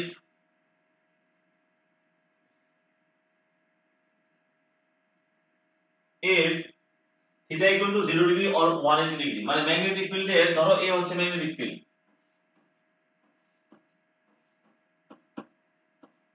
এ হচ্ছে ম্যাগনেটিক ফিল্ড। তো ম্যাগনেটিক ফিল্ডের তুমি যদি 0 ডিগ্রি অ্যাঙ্গেলে বা 180 ডিগ্রি অ্যাঙ্গেলে, 0 ডিগ্রি অ্যাঙ্গেলে মানে একটা কিউ চার্জ পার্টিকেলকে নিয়ে তুমি এই ডিরেকশন বরাবরই মুভ করাতে স্টার্ট করলে, এই ডিরেকশন বরাবরই মানে ম্যাগনেটিক ফিল্ডের সঙ্গে 0 ডিগ্রি অ্যাঙ্গেলে মুভ করাতে স্টার্ট করলে, তাহলে তার উপর যে ফোর্স হবে, তার উপরে ফোর্সের ভ্যালু কত হবে, sin 0 ডিগ্রি ভ্যালু 0। আর তুমি যদি, এটাকে বলা হয় প্যারালাল মোশন, আর তুমি যদি উল্টা দিকে মুভ করানো স্টার্ট করো ম্যাগনেটিক ফিল্ডের ঠিক উল্টো দিকে, সেটা কি হবে, অ্যান্টি প্যারালাল, মানে অ্যাঙ্গেল ভ্যালু কত 180 ডিগ্রি। তো if theta equal to 0 degree or 180 degree, that is when the initial velocity is parallel or anti-parallel, তাহলে sin 0 degree value 0, sin 180 degree value 0, তাহলে ফোর্সের ভ্যালু কত হবে, 0 হবে। তো ফোর্সের ভ্যালু হবে 0। চার্জ পার্টিকেল ডাজ নট, এই ক্ষেত্রে চার্জ পার্টিকেল কোনো ফোর্স এক্সপেরিয়েন্স করে না। তো আর মনে রাখবে, চার্জ পার্টিকেল কোনো পার্টিকেলের উপরে বা যে কোনো অবজেক্টের উপরে ফোর্সের ভ্যালু যদি 0 হয়, ফোর্সের ভ্যালু 0, তার মানে অ্যাক্সিলারেশন কত হবে, 0 হবে। তো সে যেহেতু মুভ করছে, তার একটা ভেলোসিটি তো আছে, তার ভেলোসিটিটা তখন কত হবে, ভেলোসিটিটা তখন কত হবে, কনস্ট্যান্ট হবে। ফোর্সের ভ্যালু 0 হলে অ্যাক্সিলারেশন 0, কেন, কারণ আমরা জানি নিউটনের সেকেন্ড ল F = ma, তো ফোর্স 0 হলে অ্যাক্সিলারেশন কত, 0। তো অ্যাক্সিলারেশন 0 মানে চার্জ পার্টিকেলটা কি কনস্ট্যান্ট ভেলোসিটি v ভেলোসিটিতে মুভ করতে থাকবে, এবং এটা কি হবে, এটা যে পাথ হবে, এটা charge particle will move in a straight line, will move in a straight line path বরাবর এখানে সোজা মুভ করতে থাকবে। আচ্ছা, কেস ইম্পর্টেন্ট হচ্ছে 3 নাম্বার কেস, যেটা মধ্যে বলা আছে যে if theta equal to 90 degree. এটা খুব ইম্পর্টেন্ট কেস। দেখো থিটা ইকুয়াল টু 90 ডিগ্রি মানে ম্যাগনেটিক ফিল্ডের সঙ্গে তুমি চার্জ পার্টিকেলকে 90 ডিগ্রি অ্যাঙ্গেলে মুভ করাবে। ধরো ম্যাগনেটিক ফিল্ড হচ্ছে ভেতরের দিকে, এই ডায়াগ্রামটা ভালো করে খেয়াল করো, ক্রস ক্রস দেওয়া আছে, ক্রস ক্রস মানে কি, এগুলো হচ্ছে ম্যাগনেটিক ফিল্ড ইনওয়ার্ডে ম্যাগনেটিক ফিল্ড। তো ম্যাগনেটিক ফিল্ড যদি ইনওয়ার্ডে হয়, তো আমি একটা চার্জ পার্টিকেলকে কি করব, ম্যাগনেটিক ফিল্ড হচ্ছে ভেতরের দিকে, চার্জ পার্টিকেলকে কি করব, আমি এইভাবে মুভ করাবো, এইভাবে ম্যাগনেটিক ফিল্ডের সঙ্গে পারপেন্ডিকুলারলি মুভ করাবো। পারপেন্ডিকুলারলি যদি আমি মুভ করাই, সেক্ষেত্রে তার উপরে ফোর্স কোন দিকে লাগবে, দেখো আমরা কি করব, ফর্মুলা কি ছিল, F q v cross b। তাহলে v থেকে b এর দিকে কার্ল করো, ম্যাগনেটিক ফিল্ড হচ্ছে ভেতরের দিকে, চার্জ পার্টিকেল যাচ্ছে এদিকে। তো এই হচ্ছে b এর ডিরেকশন, v এর ডিরেকশন, ভেলোসিটি v এর ডিরেকশন, এই হচ্ছে b এর ডিরেকশন ম্যাগনেটিক ফিল্ড। এই দিক থেকে এদিকে কার্ল করো, কার্ল করলে তোমার থাম্ব কোন দিকে যাচ্ছে, উপরের দিকে, তাহলে উপরের দিকে কি হবে, ফোর্সের ডিরেকশন। তাহলে এই চার্জ পার্টিকেলকে তুমি যদি এইভাবে মুভ করাও এদিকে v ভেলোসিটিতে, তার উপরে ফোর্স লাগবে কোন দিকে, উপরের দিকে। যখন উপরের দিকে দেখো যাওয়ার কথা ছিল এইদিকে, কিন্তু তার উপরে ফোর্স লাগবে উপরের দিকে, উপরের দিকে ফোর্স লাগলে সে তখন কি করবে, এই এদিকে সার্কুলার পাথে ঘোরা স্টার্ট করবে। তখন সে কি করবে, সার্কুলার পাথে ঘোরা স্টার্ট করবে এবং তার যে ফোর্সটা এবার কোন দিক বরাবর লাগবে, এদিকে সেন্টার বরাবর লাগবে। আর যে উপরের দিকে যে ফোর্সটা লাগছে, বলটা লাগছে, সেটা কোন দিকে, সেন্টার বরাবর লাগবে। বুঝতে পারলে? সার্কুলার পাথে ঘোরা স্টার্ট করবে। আর সার্কুলার পাথে ঘুরতে গেলে আমরা জানি এক ধরনের বলের দরকার হয়, ফোর্সের দরকার, তাকে বলা হয় সেন্ট্রিপিটাল ফোর্স বা অভিকেন্দ্র বল। সেন্ট্রিপিটাল ফোর্সের ভ্যালু হচ্ছে mv²r, আর মানে এই যে সার্কেলের রেডিয়াস r। আর এখানে ফোর্সের গুলো 90 ডিগ্রি অ্যাঙ্গেলে মুভ করালে ফোর্সের গুলো কি হবে, ম্যাক্সিমাম হবে, মানে sin mv ভ্যালু 1 হলে F কত, qb b, F qb b এরকম হবে। তো এখান থেকে আমরা ওই যে সার্কুলার পাথে রেডিয়াস বার করতে পারি, কি mv বাই কত হবে, mv/qb। তো মনে রাখবে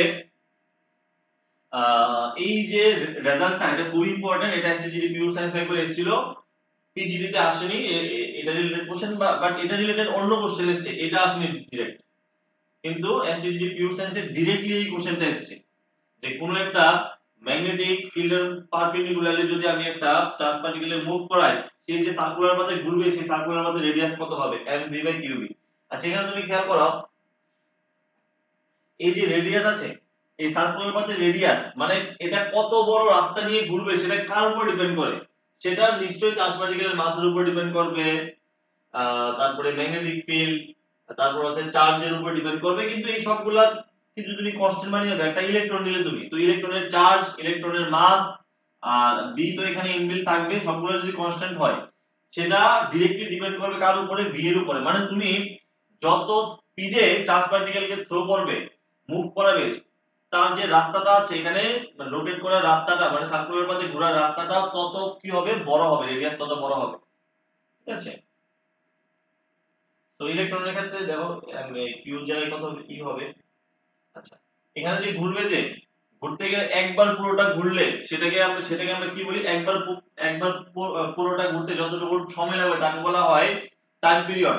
টাইম পিরিয়ড অফ কি, রেভলিউশন, পিরিয়ড অফ রেভলিউশন। তো বা টাইম পিরিয়ড বলা হয়, সেটা কি হবে, নরমালি ভেলোসিটির ফর্মুলা কি বা স্পিডের ফর্মুলা কি,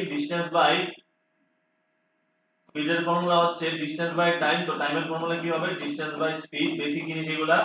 তো এখানে t ইকুয়াল টু কত হবে, 2 পাই আর, পুরো রাস্তা যখন ঘুরবে তার পরিধি কত হবে, মানে সারকামফারেন্স 2 পাই আর, আর কত ভেলোসিটিতে মুভ করছিল বা স্পিডে মুভ করছিল, v স্পিডে।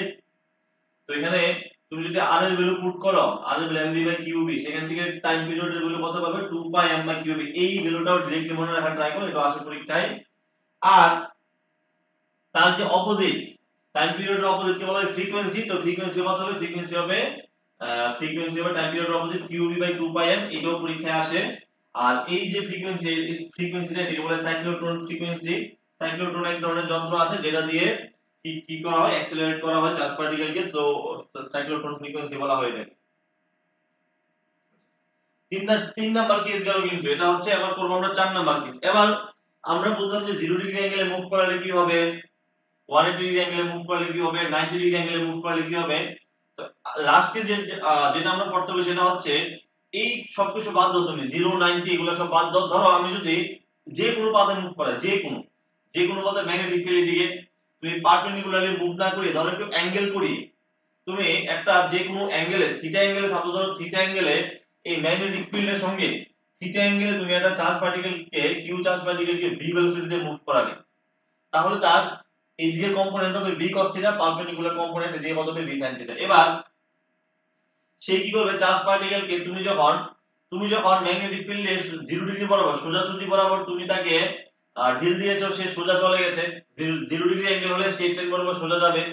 তুমি যখন 90 ডিগ্রি অ্যাঙ্গেলে তাকে মুভ করিয়েছো, তার স্পিড 90 ডিগ্রি অ্যাঙ্গেল বরাবর হলে সেক্ষেত্রে সার্কুলার পাথে মুভ করবে। এবার কিছু একটা অ্যাঙ্গেল থাকলে তখন কি হবে, তখন অ্যাকচুয়ালি এই along x axis ধরো along এই অ্যাক্সিস বরাবর একটা তার একটা মানে তার উপর একটা মোশন কাজ করবে, এই অ্যাক্সিস বরাবর তার একটা মোশন কাজ করবে। তো তখন সে কি করবে, তখন সে একটা হেলিক্যাল পাথে মুভ করবে। এই যে পাথ, এটা বলা হয় হেলিক্যাল পাথ। কারণ তখন সে কি করবে, তখন সে সার্কুলার পাথও মুভ করবে, আবার সামনের দিকেও যাবে, মুভ করতে করতে করতে করতে সামনের দিকে যাবে। এই ধরনের পাথকে বলা হয় কি হেলিক্যাল পাথ। তো এই হেলিক্যাল পাথের মধ্যে মানে তুমি যদি একটা সার্কেলের পার্ট দেখো, এটাকে বলা হয় একটা হেলিক্স বলা হয়। এই হেলিক্সের রেডিয়াস কত হবে, রেডিয়াসের ফর্মুলা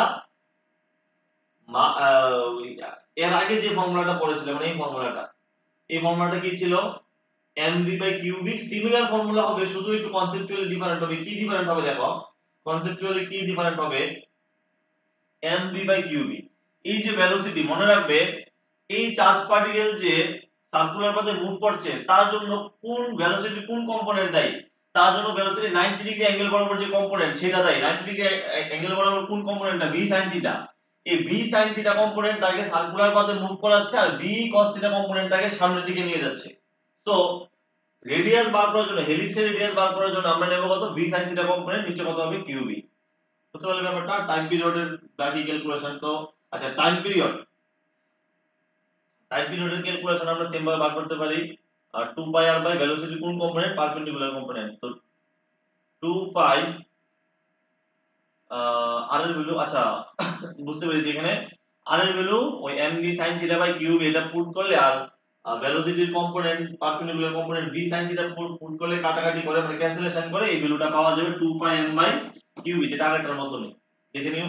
এবার এখানে একটা জিনিস আছে যে এই একটা সার্কেল আর একটা সার্কেলের মাঝখানে যে লেংথটা, সেটাকে লেংথ যে দৈর্ঘ্য, এটাকে কি বলা হয়, পিচ বলে, পিচ। এই পিচের যে ইয়েটা মেজারমেন্টটা, সেটা আমরা কিভাবে করতে পারি, পিচের মেজারমেন্টও পরীক্ষায় আসতে পারে। তো পিচের মেজারমেন্ট যেটা, সেটা করা হয়, এখানে দেখো পিচের ডেফিনিশন লেখা আছে। তো পিচের মেজারমেন্ট হচ্ছে নরমালি ভেলোসিটির ফর্মুলা হচ্ছে ডিসটেন্স বাই টাইম, বা স্পিডের ফর্মুলা ডিসটেন্স বাই টাইম। তো স্পিডের ডিসটেন্সের ফর্মুলা কি হবে, ভেলোসিটি ইনটু টাইম বা স্পিড ইনটু টাইম। তো পিচ মানে কি, পিচ মানে একটা লেংথ আমি বার করব, একটা লেংথ বার করব, ডিসটেন্স বার করব। বার করার জন্য আমাদের কি করতে হবে, এখন কোন কম্পোনেন্টটা নিতে হবে, দেখো দেখো এই হেলিক্যাল পাথে মুভ করার জন্য সামনের দিকে নিয়ে যাচ্ছে কোন কম্পোনেন্ট, v cos থিটা। তো ভেলোসিটির এই কম্পোনেন্ট আমাদের হিসাব করতে হবে, v প্যারালাল কম্পোনেন্ট মানে v cos থিটা। আর টাইম পিরিয়ডের ক্যালকুলেশন করেন, t মানে কি, t মানে হচ্ছে এখানে t মানে টাইম পিরিয়ডের ক্যালকুলেশন মানে একবার ঘুরতে যতটুকু টাইম লাগে। তো একবার ঘুরতে যতটুকু টাইম লাগবে ততটুকু টাইমে যতটুকু পাথ সে সামনের দিকে আগাবে সেটাকে বলা হয় ওই পিচ, আর কি হেলিক্যাল পাথের পিচ। তো এখান থেকে ক্যালকুলেশন করে যেটা আসবে সেটাই। Motion of a charged particle in both electric and magnetic field. Motion of a charged particle in both electric and magnetic field. Electrical এতক্ষণ আমরা দেখেছি যে ম্যাগনেটিক ফিল্ডের মধ্যে যে কোনো একটা চার্জ পার্টিকেলকে মুভ করালে তার উপর যে ইয়ে হবে, যে ফোর্সের ভ্যালু হবে, সেটা কত হবে আমরা বার করেছি, তার রাস্তা কিরকম হবে আমরা বার করেছি। তো এখানে আচ্ছা আরেকটা জিনিস বলে যে তোমাদের আমি যেটা বলেছি 4টা ক্লাস হবে, 4টা ক্লাস কিন্তু শুধুমাত্র থিওরির জন্য, শুধুমাত্র থিওরি। কারণ এমসিকিউ যেগুলো থাকবে, এমসিকিউ গুলা তুমি ধরো আরো 2টা ক্লাস যদি আমরা এমসিকিউ করি তাহলে গিয়ে আমাদের এইভাবে শেষ হবে। তো এই ইউনিটের জন্য আমাদের 6টা থেকে 7টা বা 8টা ক্লাস আমাদের দরকার শেষ করার জন্য। কিন্তু এটা মনে রাখতে হবে তোমাদের, 4টা ক্লাসে যদি আমরা করতে যাই সেটা ভীষণ চাপ হয়ে যাবে, সেটা আমার উপরে চাপ হয়ে যাবে, তোমাদের উপরে চাপ হয়ে যাবে। আমাদের শেষ করতে হবে কিভাবে, ধরো ছয়টা ক্লাসের মাধ্যমে শেষ করলাম, তাহলে এক একটা ক্লাস 1.5 ঘন্টা 2 ঘন্টা করে যদি আমরা করি শেষ হয়ে যাবে। দেখো 1.5 ঘন্টা করে বা 2 ঘন্টা করে আমি যদি 6টা ক্লাস দিই তোমাদের 12 ঘন্টা, 12 ঘন্টা যদি তুমি দেখে শেষ করে নিতে পারো উইদিন 1 উইক, এক সপ্তাহের মধ্যে যদি তুমি দেখে শেষ করে নিতে পারো, সঙ্গে তোমার হাতে নোট থাকে, আমার এই ক্লাসটা করার পর আর আমার এই নোটটা দেখার পর তারপরে যদি তুমি এক্সট্রা যত কিছু পড়তে পারো, তোমার যদি মনে হয় যে না আমি এটাও পড়বো আমি ওইটাও পড়বো আরো কোশ্চেন প্র্যাকটিস করবো, ডিফারেন্ট ডিফারেন্ট জায়গা থেকে তুমি করতে পারো। ঠিক আছে, কোশ্চেন আমি তোমাদের প্রোভাইড করে দেব যারা আমার এই ব্যাচে জয়েন করবে আর কি। ঠিক আছে, যেটা আমি নেক্সট উইক থেকেই লঞ্চ করব। তো যারা করবে কন্টাক্ট করে নিও। দেখো এখানে motion of a charge particle in both electric and magnetic field. So দেখো এখানে ধরো সাপোজ ধরো এ হচ্ছে ইলেকট্রিক ফিল্ড, এ হচ্ছে ম্যাগনেটিক ফিল্ড। তো electric field and magnetic field দুটোর মধ্যে দিয়ে যদি আমি চার্জ পার্টিকেলকে মুভ করি, সাপোজ ধরো এ হচ্ছে, আমি একটু স্পেসিফিক্যালি বোঝাই, এটা প্লাস,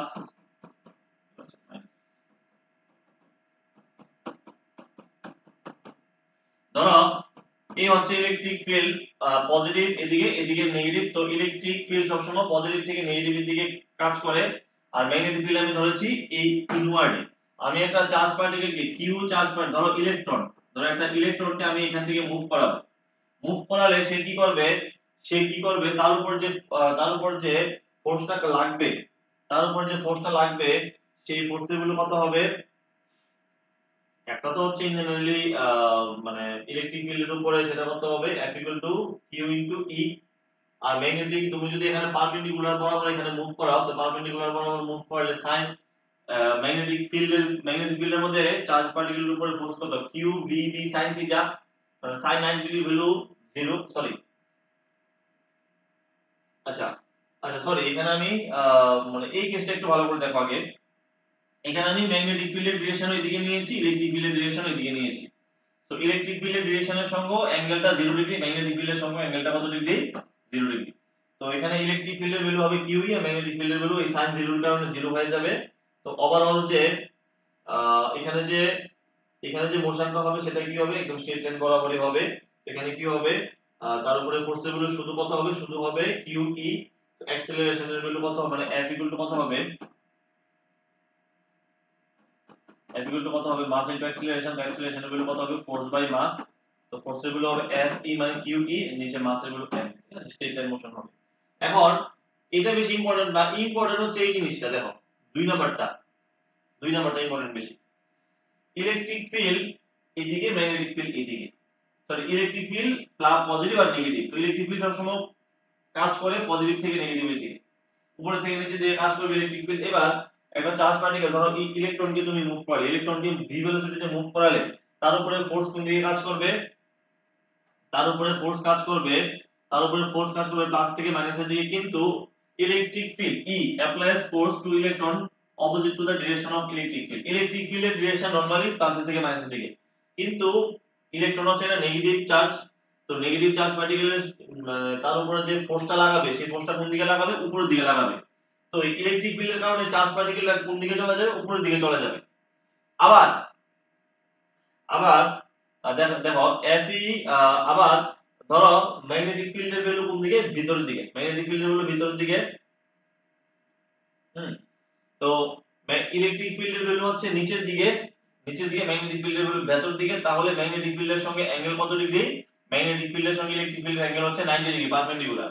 তো এখানে এবার চার্জ পার্টিকেলকে যখন তুমি মুভ করাবে সেটা কিন্তু ইলেকট্রিক ফিল্ডেরও পারপেন্ডিকুলার, আবার ম্যাগনেটিক ফিল্ডেরও পারপেন্ডিকুলার। তো এখানে ম্যাগনেটিক ফিল্ডের ভ্যালু যদি বেশি হয়, ইলেকট্রিক ফিল্ডের ভ্যালু যদি বেশি হয়, ধরো ইলেকট্রিক ফিল্ডের ভ্যালু ম্যাগনেটিক ফিল্ডের থেকে বেশি, তাহলে পার্টিকেল চলে যাবে কোন দিকে, এইদিকে। আর ম্যাগনেটিক ফিল্ডের ভ্যালু বেশি হলে পার্টিকেল চলে যাবে এদিকে। ম্যাগনেটিক ফিল্ডের ভ্যালু বেশি হলে এদিকে কেন আসবে, কারণ হচ্ছে তুমি এখানে ওই যে থাম্ব রুল লাগাও, রাইট হ্যান্ড থাম্ব রুল, তাহলে তুমি বুঝতে পারবে যে ম্যাগনেটিক ফিল্ডের ডিরেকশনটা কোন দিকে হবে, নিচের ডিরেকশনে হবে। সেখানে তুমি খেয়াল করো,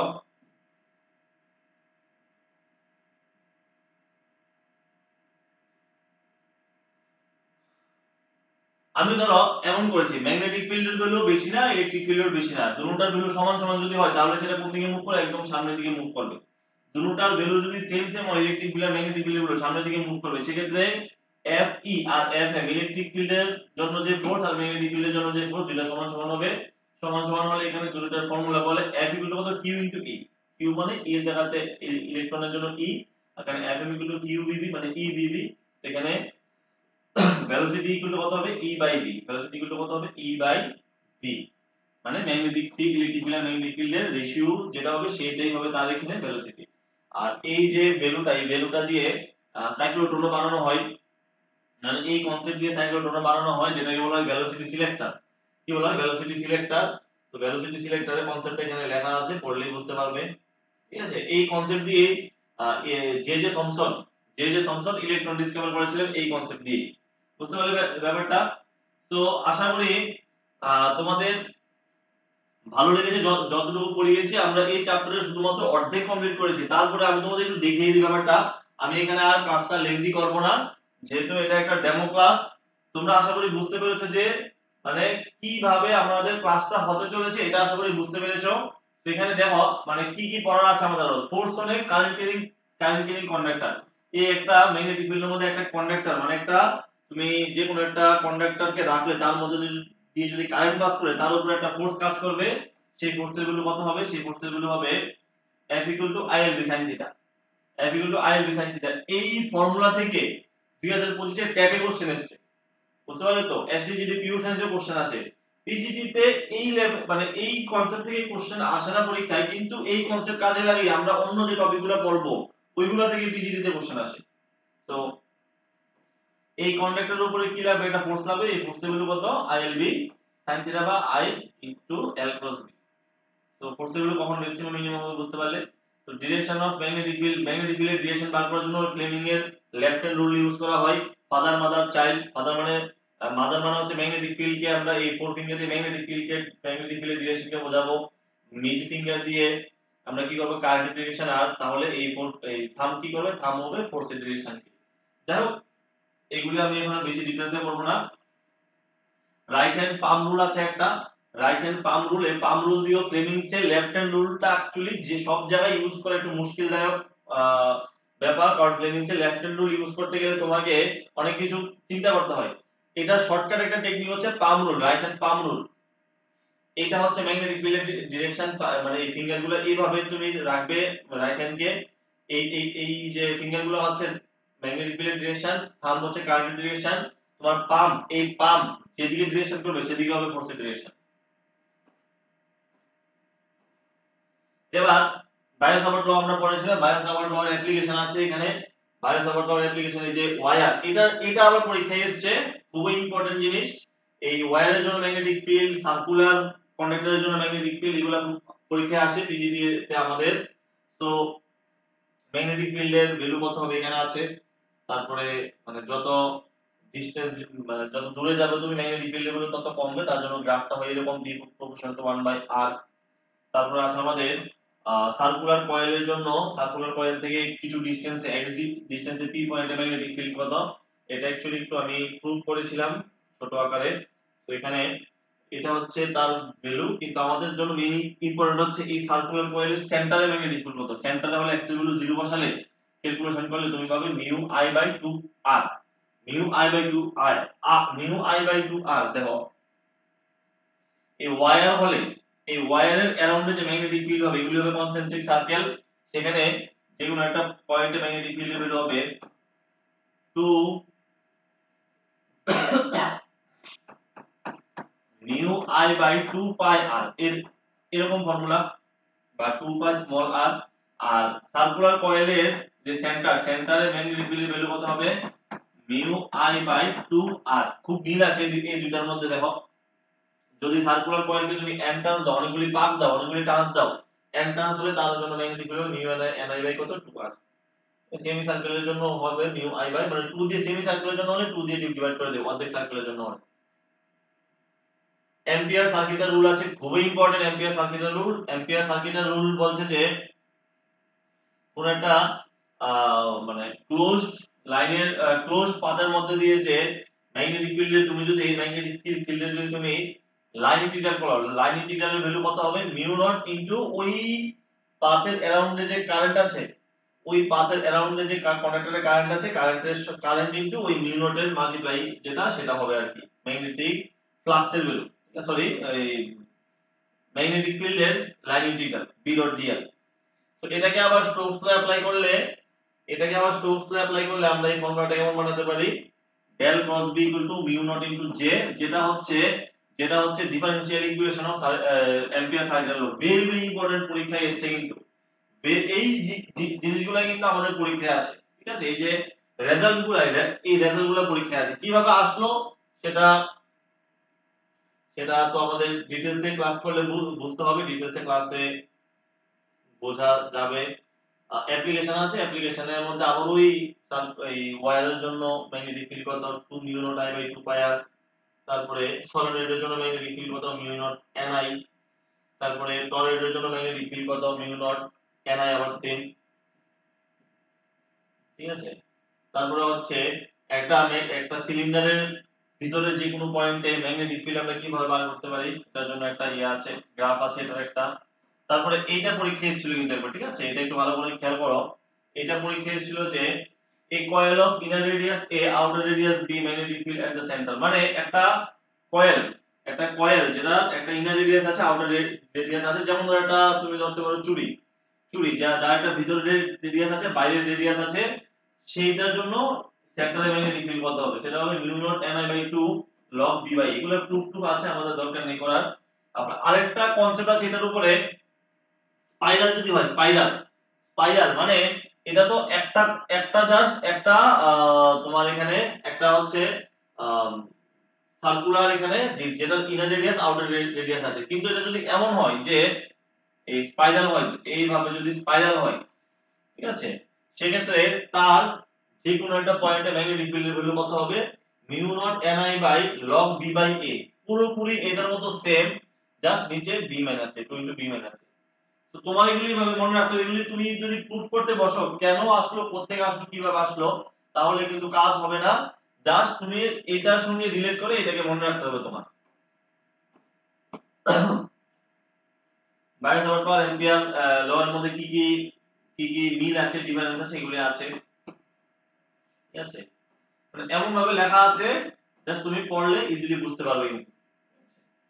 আচ্ছা যাও কেমন আছে magnetic vector potential, very very important একটা, এটা মানে কনসেপ্ট যে এটা একটা ইম্পর্টেন্ট কনসেপ্ট, যেটা ভেক্টর পটেনশিয়াল, এটা থেকে কোশ্চেন মানে প্রায় প্রত্যেক বছরই আসতে দেখা যায়, ঠিক আছে। এটাকে এ দিয়ে রিপ্রেজেন্ট করা হয়, ম্যাগনেটিক ভেক্টর পটেনশিয়ালকে কি এ দিয়ে রিপ্রেজেন্ট করা হয়। তো তারপরে দেখি ওই ম্যাগনেটিক ভেক্টর পটেনশিয়াল থেকে আমরা আরো রিলেশন বানাতে পারি, এই একটাকে বলা হয় এই রিলেশনটা বানাতে পারি, এই রিলেশনটা পরীক্ষায় ছিল একবার।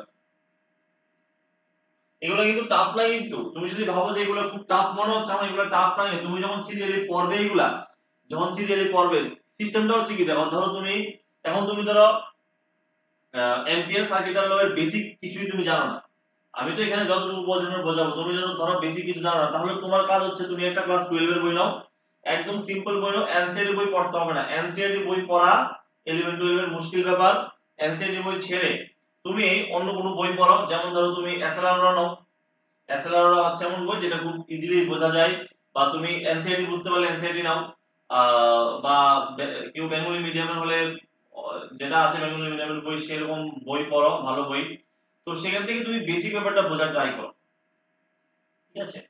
তো এখানে দেখো ওই অ্যাম্পিয়ার সার্কুলার ল এর ডিফারেনশিয়াল ইকুয়েশন হচ্ছে কি del cross B equal to mu naught J, J মানে হচ্ছে ওই কারেন্ট ডেনসিটি, আই মানে হচ্ছে ইলেকট্রিক কারেন্ট, জে মানে হচ্ছে কারেন্ট ডেনসিটি। তো এখান থেকে দেখো, এখান থেকে ওই ম্যাগনেটিক ভেক্টর পটেনশিয়াল হচ্ছে B equal to del cross A, del cross এ।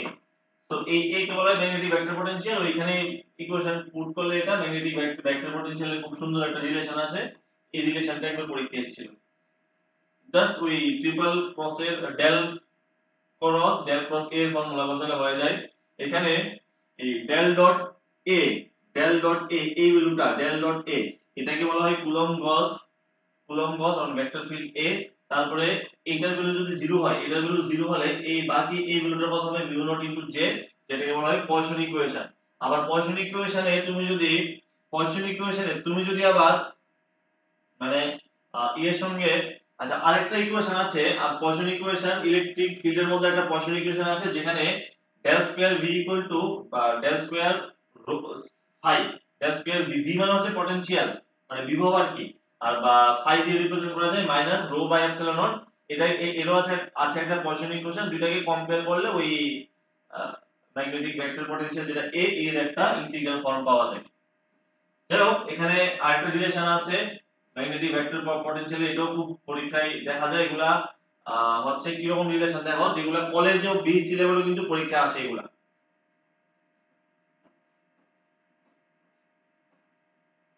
দুইটা তার আছে, ভেরি ভেরি ইম্পর্টেন্ট টপিক এটা, এটাও একটা মানে দুইটা ওয়্যার আছে, ওয়্যারের দুইটার মধ্যে কারেন্ট পাস করছে, কারেন্ট পাস করলে দুইটা এটার জন্য এটার কাছাকাছি একটা ম্যাগনেটিক ফিল্ড প্রডিউস হবে, এই তারের কারেন্ট গেলে এই তারের পাশাপাশি একটা ম্যাগনেটিক ফিল্ড প্রডিউস হবে।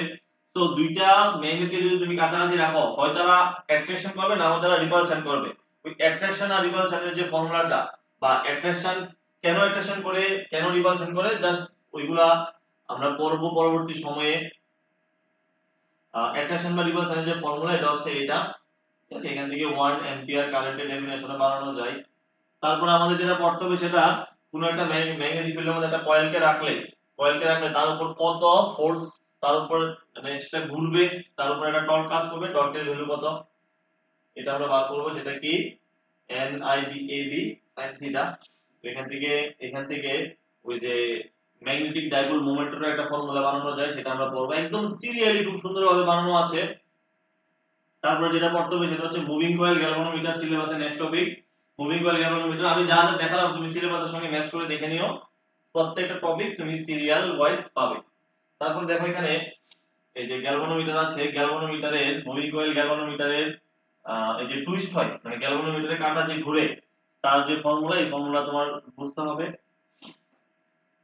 গ্যালভানোমিটারকে অ্যামমিটার আর ভোল্টমিটারে কিভাবে কনভার্সন করতে হয় সেটা সেটা আমাদের বুঝতে হবে। গ্যালভানোমিটারকে অ্যামমিটারে কনভার্ট করতে হলে সেখানে নরমালি অ্যামমিটারকে কি করা হয় সার্কিটের সঙ্গে সিরিজে কানেকশন করানো হয়। তো সিরিজে কানেকশন করানো হলে গ্যালভানোমিটারের মধ্যে একটা কি থাকে রেজিস্ট্যান্স থাকে, যেই গ্যালভানোমিটারের নিজস্ব একটা রেজিস্ট্যান্স থাকে। ওই রেজিস্ট্যান্সের কারণে কি হয় তুমি যে সিরিজে কানেকশন করালে যে কারেন্ট মাপবে ওই কারেন্টের ভ্যালু চেঞ্জ হয়ে যায়, কারণ গ্যালভানোমিটার নিজের রেজিস্ট্যান্সের কারণেই কারেন্টের ভ্যালুকে কমিয়ে দেয়, তাহলে তুমি একুরেট কারেন্ট মাপতে পারবে না। তো এই ডিফিকাল্টিকে ওভারকাম করার জন্য গ্যালভানোমিটারের সঙ্গে প্যারালালি আরেকটা রেজিস্ট্যান্স লাগানো হয় যার নাম হচ্ছে শান্ট রেজিস্ট্যান্স। এইটা লাগানোর ফলে ওভারঅল যে গ্যালভানোমিটারের রেজিস্ট্যান্স সেটা অনেক কমে যায়, কমে গেলে যে আগে যে ডিফিকাল্টিটা ছিল সেটা এখন আর থাকে না। আর এই গ্যালভানোমিটারের এই মডিফাইড ভার্সনকে বলা হয় অ্যামমিটার। আর ভোল্টমিটারে কনভার্ট করার জন্য ওই সিরিজে একটা বড় রেজিস্ট্যান্স লাগানো হয়, বড় রেজিস্ট্যান্স, যাতে যখন ভোল্টমিটার মানে কি ভোল্টমিটারকে সব সময় প্যারালালি কানেকশন করা হয় কোন একটা সার্কিটের প্যারালাল। তো প্যারালাল কানেকশন করলে তো তার মধ্যে দিয়ে যাতে কারেন্ট বেশি পাস না করতে পারে, যাতে মেইন কারেন্টটা এই সার্কিট দিয়ে পাস করে গ্যালভানোমিটার দিয়ে যাতে বেশি কারেন্ট পাস না করে তার জন্য হিউজ বড় অ্যামাউন্টের একটা রেজিস্ট্যান্স এখানে সিরিজে কানেকশন করানো হয়। পুরো সার্কিটের রেজিস্ট্যান্স বেড়ে গেলে কারেন্ট এদিক দিয়ে না গিয়ে ওই দিক দিয়ে যায়, ঠিক আছে। হ্যাঁ, তারপরে আমাদের যেটা পড়তে হবে পুরো চ্যাপ্টার কিন্তু আমাদের শেষ, তারপরে পড়তে হবে ম্যাগনেটিজম। তো ম্যাগনেটিজমের মধ্যে আমাদের পড়তে হবে প্রথমে পড়তে হবে ম্যাগনেটের কিন্তু হিস্ট্রি আছে, কিন্তু ম্যাগনেটের হিস্ট্রি আছে। তো এখানে ম্যাগনেটের একটু হিস্ট্রি লেখা আছে, এই জিনিসটা তোমরা বিশ্বাস করবে না, এই জিনিসটা পরীক্ষায় এসেছিল একবার, ঠিক আছে। The word magnet is derived from Greek word magnesia, Fe3O4, এই যে Fe3O4 O4, ঠিক আছে, এই জিনিসটা দিয়েই ম্যাগনেট ডিসকভার করা হয়েছিল 600 বিসি তে। এই জিনিসটা একবার পরীক্ষায় এসেছে এবং সেটা পিজিটি লেভেলে এসেছে, চিন্তা করে দেখো, ঠিক আছে। তো বেসিক জিনিসগুলো আমাদের ছাড়া যাবে না। ডিফারেন্ট টাইপ অফ ম্যাগনেট আছে, বার ম্যাগনেট, নিডেল আছে, হর্স ম্যাগনেট আছে, ওই অশ্বক্ষুরাকৃতি বলা হয় যেটাকে বাংলাতে। ডাইপোলের কনসেপ্ট আমাদের বুঝতে হবে। এখানে দেখো ওই কোন একটা নিউক্লিয়াসের অ্যারাউন্ডে যে ইলেকট্রন ঘুরে, ইলেকট্রন যখন ঘুরবে, ইলেকট্রন ঘুরলে তার মধ্যে একটা ম্যাগনেটিক মোমেন্ট প্রডিউস হয়, এই ম্যাগনেটিক মোমেন্টের ভ্যালু আমাদের বার করতে হবে। এখান থেকে একটা কনস্ট্যান্ট আছে যার নাম হচ্ছে বোর ম্যাগনেট ডট, এটা পরীক্ষায় এসেছিল। ম্যাগনেটিক ফিল্ড বা ম্যাগনেটের জন্য ম্যাগনেটিক ফিল্ড কত, এগুলি একদম শর্টে লেখা আছে, কারণ এগুলা তোমরা যখন ইলেকট্রোস্ট্যাটিক্স চ্যাপ্টার পড়বে, ইলেকট্রোস্ট্যাটিক্স চ্যাপ্টারের মধ্যে এগুলো খুব ডিটেইলসে আছে, ওইখানেটা পড়ার পরে যখন এখানে পড়বে তুমি, তখন তোমার কাছে সহজ মনে হবে। আর আমি যখন ব্যাচে যখন ক্লাস করাবো, অবভিয়াসলি আমি এই চ্যাপ্টার আগে করাবো না, আমি আগে ইলেকট্রোস্ট্যাটিক্স পড়াবো। ইলেকট্রোস্ট্যাটিক্স পড়িয়ে তারপর আমরা এই চ্যাপ্টারটা পড়বো, তোমার কাছে এগুলো একদম ইজি মনে হবে। এগুলি অ্যানালজি আছে, হ্যাঁ, ইলেকট্রিসিটির সঙ্গে ম্যাগনেটিজমের, ইলেকট্রোস্ট্যাটিক্স এর সঙ্গে ম্যাগনেটোস্ট্যাটিক্স এর অ্যানালজি আছে, অ্যানালজি দেখে দেখে পড়তে হবে। ইলেকট্রোস্ট্যাটিক্স এর সঙ্গে ম্যাগনেটোস্ট্যাটিক্স এর কি কি অ্যানালজি আছে এগুলা দেখে দেখে পড়তে হবে। ম্যাগনেটের প্রপার্টি আছে, তারপরে আছে তোমার আর্থ, পৃথিবী চুম্বকত্ব, এটা এমন একটা টপিক না আছে 11 12 সিলেবাসে, না আছে বিএসসি লেভেলের সিলেবাসে, বাট আমাদের সিলেবাসে আছে, পিজিডি পড়তে হবে। তো আর্টস এর ম্যাগনেটিজমের যা যা প্রপার্টি আছে তা পড়তে হবে। আর্টস এর ম্যাগনেটিজম, এটা এটা পুরো আর্থের কিভাবে কাজ করে ম্যাগনেটিজম তা আমাদের পড়তে হবে, কি কম্পোনেন্ট আছে আর্থের ম্যাগনেটিজমের সব পড়তে হবে। এগুলা থেকে নিউমেরিক্যাল অনেক সময় দেখা যায়, তো ছোট ছোট কিছু রিলেশন আছে এগুলো পড়তে হবে। ঠিক আছে, এইটা হচ্ছে ওই কনসেপ্টের উপরে বেস করে একটা ডায়াগ্রাম, নিউট্রাল পয়েন্ট এগুলো পড়তে হবে। তারপরে পড়তে হবে টার্মস, এই জায়গাটা হচ্ছে সবথেকে বেশি ইম্পর্টেন্ট পুরো সিলেবাস, মানে পুরো এই চ্যাপ্টারে, যেখান থেকে কোশ্চেন 3টা 4টা করে পরীক্ষা আসে প্রত্যেক বছর। প্রত্যেক বছর বলতে যতবার পরীক্ষা হয়েছিল, 2016 17 18 তিনবার। Intensity of magnetization I or M, magnetic field intensity H, susceptibility chi, permeability mu, relative permeability mu r, এগুলো আছে। ঠিক আছে, তো এখানে তারপর আবার different types of magnetic material আছে, diamagnetic, paramagnetic, ferromagnetic material, তো এগুলার ডিটেইলস এগুলা থেকেও পরীক্ষায় খুব কোশ্চেন আসে, ডিটেইলসে ডিসকাস করা আছে, কোনটাকে ডায়া কে ডায়া কেন বলে, প্যারা কে প্যারা কেন বলে, তো এগুলা সব আছে। ঠিক আছে, কি কি প্রপার্টি আছে এগুলা সব কোশ্চেন আছে। তারপরে কি আছে, এখানে হিস্টেরেসিস লুপ আছে, হ্যাঁ, হিস্টেরেসিস লুপ, হিস্টেরেসিস লস কি, ইম্পর্টেন্ট হিস্টেরেসিস কেন আমাদের স্টাডি করতে, ইম্পর্টেন্স কি। ঠিক আছে, এই ডায়াগ্রামটা একবার হ্যাঁ, এই ডায়াগ্রামটা সম্ভবত একবার এসেছিল স্টিলের আর আয়রনের হিস্টেরেসিস লসের মধ্যে কম্পারিজনের। তারপরে অ্যান্টি ফেরোম্যাগনেটিক ম্যাটেরিয়াল আছে এক ধরনের জিনিস, ফেরিম্যাগনেটিক ম্যাটেরিয়াল আছে। তারপর হচ্ছে এখান থেকে দেখো, এখান থেকে স্টার্ট হবে, আমরা যা যা দেখলাম এখন পুরো ইউনিট 8 এর ফার্স্ট চ্যাপ্টার সেকেন্ড চ্যাপ্টার সবটা মিলে এবার শুরু হবে আমাদের এমসিকিউ। এখানে তুমি খেয়াল করো, relation which suggest that magnetic monopole can not exist, কোন রিলেশন দিয়ে সাজেস্ট করে, del dot B equal to 0, এই রিলেশন সাজেস্ট করে যে magnetic monopole can not exist. তো এখানে এটা কবে এসেছিল, 2017 এ এসেছিল পরীক্ষায়। বুঝতে পারলে, force experienced by charge particle moving in the magnetic field is independent. আমরা যেটা পড়েছিলাম যে চার্জ পার্টিকেল যখন ম্যাগনেটিক ফিল্ডের মধ্যে দিয়ে চলবে, তার ফর্মুলা কি, F = q v sin θ। তো সেটা এই ফোর্সটা কার উপর ডিপেন্ড করে না, তুমি ফর্মুলা দেখলে বুঝতে পারবে এখানে মাস আছে, মাসের উপর ডিপেন্ড করে না, সিম্পল জিনিস। এটা প্রিভিয়াস ইয়ার এসেছিল, এখানে আমি লিখিনি কোন ইয়ার এসেছিল, বাট এসেছিল।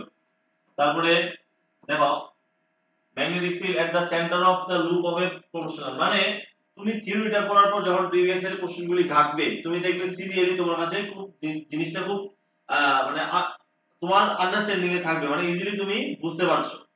ঠিক আছে, তো তার জন্য থিওরি পড়তে হবে। এখানে দেখো একটা জিনিস আমাদের বুঝতে হবে যে পিজিডি এর মধ্যে কিন্তু তোমার খুব ডেঞ্জারাস লেভেলের কোশ্চেন কিছু জিজ্ঞেস করবে না, যেগুলো মনে করো নিট বা আইআইটি জেই লেভেলের ওই রকম লেভেলের কোনো কোশ্চেন তারা জিজ্ঞেস করবে না, বা তারা কিন্তু ওই নেট সিলেক্টেড লেভেলের কোশ্চেনও জিজ্ঞেস করবে না। এখানে তারা বেসিক জিনিসগুলো জিজ্ঞেস করবে। সবথেকে চ্যালেঞ্জিং ব্যাপার হচ্ছে আমাদের এই পুরো প্রিপারেশন, মানে পিজিডি ফিজিক্সে, সেটা হচ্ছে সিলেবাস ভীষণ বড়, আর আরেকটা ব্যাপার হচ্ছে কোশ্চেন থাকবে 150টা, টাইমও থাকবে কত, টাইম থাকবে তোমার এখানে 150 মিনিট, কোশ্চেন 150টা, টাইমও 150 মিনিট। তো ওইটা একটা চ্যালেঞ্জিং ব্যাপার হয়ে যায়, কারণ প্রত্যেকটা কোশ্চেনই যেহেতু ফিজিক্স, এটা পরে বুঝতে আমাদের সময় লাগবে, তো বা কিছু কিছু ক্যালকুলেশনও করতে হবে, তো সেই ক্ষেত্রে ওইটা একটা চ্যালেঞ্জিং ব্যাপার, সিলেবাসটা আর হচ্ছে ওই টাইমিংটা। তাছাড়া কোশ্চেন কিন্তু এরকম টাফ আসে না পরীক্ষায়, কোশ্চেন নরমাল কোশ্চেনই আছে। দেখো ওই বোর ম্যাগনেটনের কোশ্চেন যেটা তোমাদের বলেছিলাম, এটার আনসার হচ্ছে এটা, এবং কেন এটার আনসার হলো পুরো এখানে এটা ডিটেইলস দেওয়া আছে, কিভাবে মানে সলিউশন করা আছে কিভাবে আসলো এটা। ঠিক আছে, এখানে ওই ডায়াম্যাগনেটিক সাবস্টেন্সের কোশ্চেন, সাসেপ্টিবিলিটির কোশ্চেন বলেছিলাম না যে এই চ্যাপ্টারটা থেকে বেশি কোশ্চেন আসবে সবগুলি এগুলি, এগুলির মধ্যে পিওয়াই পিও আছে, প্রিভিয়াস এর কোশ্চেনও আছে, আমার বানানো এক্সট্রা কোশ্চেনও আছে এখানে। ম্যাগনেটিক ফ্লাক্সের ডাইমেনশন প্রিভিয়াস এর কোশ্চেন। তো যাই হোক এগুলা বুঝতে পারলে এগুলা দেখো এই কোশ্চেনের ডিসকাশন সলিউশন এখানে আছে। তারপরে তুমি যদি দেখো এখানে যেখানে মনে হয়েছে যে আমার বেশি ডিসকাশন করা দরকার ওই কোশ্চেনের নিচে ডিসকাশন করা আছে, যেখানে মনে হয়েছে যে অলরেডি আমার থিওরিতে পড়ানো হয়ে গেছে এই জিনিসটা সিম্পল জিনিস, আমি এখানে আর বেশি ডিসকাশন করি। এটা নিউমেরিক্যাল ছিল প্রিভিয়াস এর একবার, তো নিউমেরিক্যাল এটা মানে ওই ভেক্টর ম্যাগনেটিক ভেক্টর পটেনশিয়ালের উপরে ফর্মুলা এসেছিল। ঠিক আছে, তো এখানে বুঝতে পারলে আশা করি ব্যাপারগুলা। ঠিক আছে, ঠিক আছে, প্রচুর পরিমাণে কোশ্চেন করানো আছে। তো এতটুকুই থাকবে তাহলে আজকে আমাদের ক্লাস। যারা নোট নিতে চাও কন্টাক্ট করতে পারো আমার সঙ্গে। আর আরেকটা হচ্ছে যারা কোর্স করতে চাও, ঠিক আছে, যারা কোর্স করতে চাও তারাও কন্টাক্ট করতে পারো। নোট আর কোর্স একসঙ্গেই একটা মিনিমাম, যতটুকু মিনিমাম কস্টে রাখা যায় মিনিমাম কস্টের মধ্যে আমি অ্যারেঞ্জ করব তোমাদের জন্য।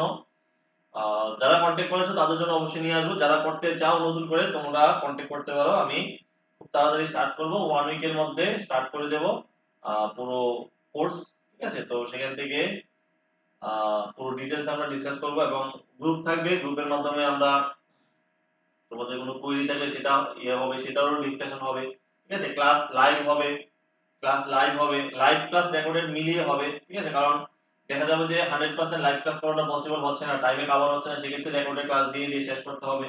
ঠিক আছে, সো যেভাবে হোক আমাদের মানে 5 মাসের মতো একটা টার্গেট নিয়ে আমাদের চলতে হবে, যাতে 5 মাসের মধ্যে নোটিফিকেশন এসে এক্সাম অবধি আমাদের আরামসে সিলেবাস শেষ হয়ে যায়। ঠিক আছে, আর আমি চিন্তাধারা রাখছি যে সিলেবাস শেষ করার পরে মক টেস্ট নেব, অন্তত কোয়ালিটি মক টেস্ট যদি 10টাও দিতে পারি আমরা, তাহলে কিন্তু অনেকটা হেল্পফুল হবে। 10টা মক টেস্ট মানে কিন্তু 150 করে 1500 কোশ্চেন। ঠিক আছে, ঠিক আছে, চলো এতটুকুই থাকবে। সবাইকে থ্যাংক ইউ ভেরি মাচ ভিডিওটা দেখার জন্য।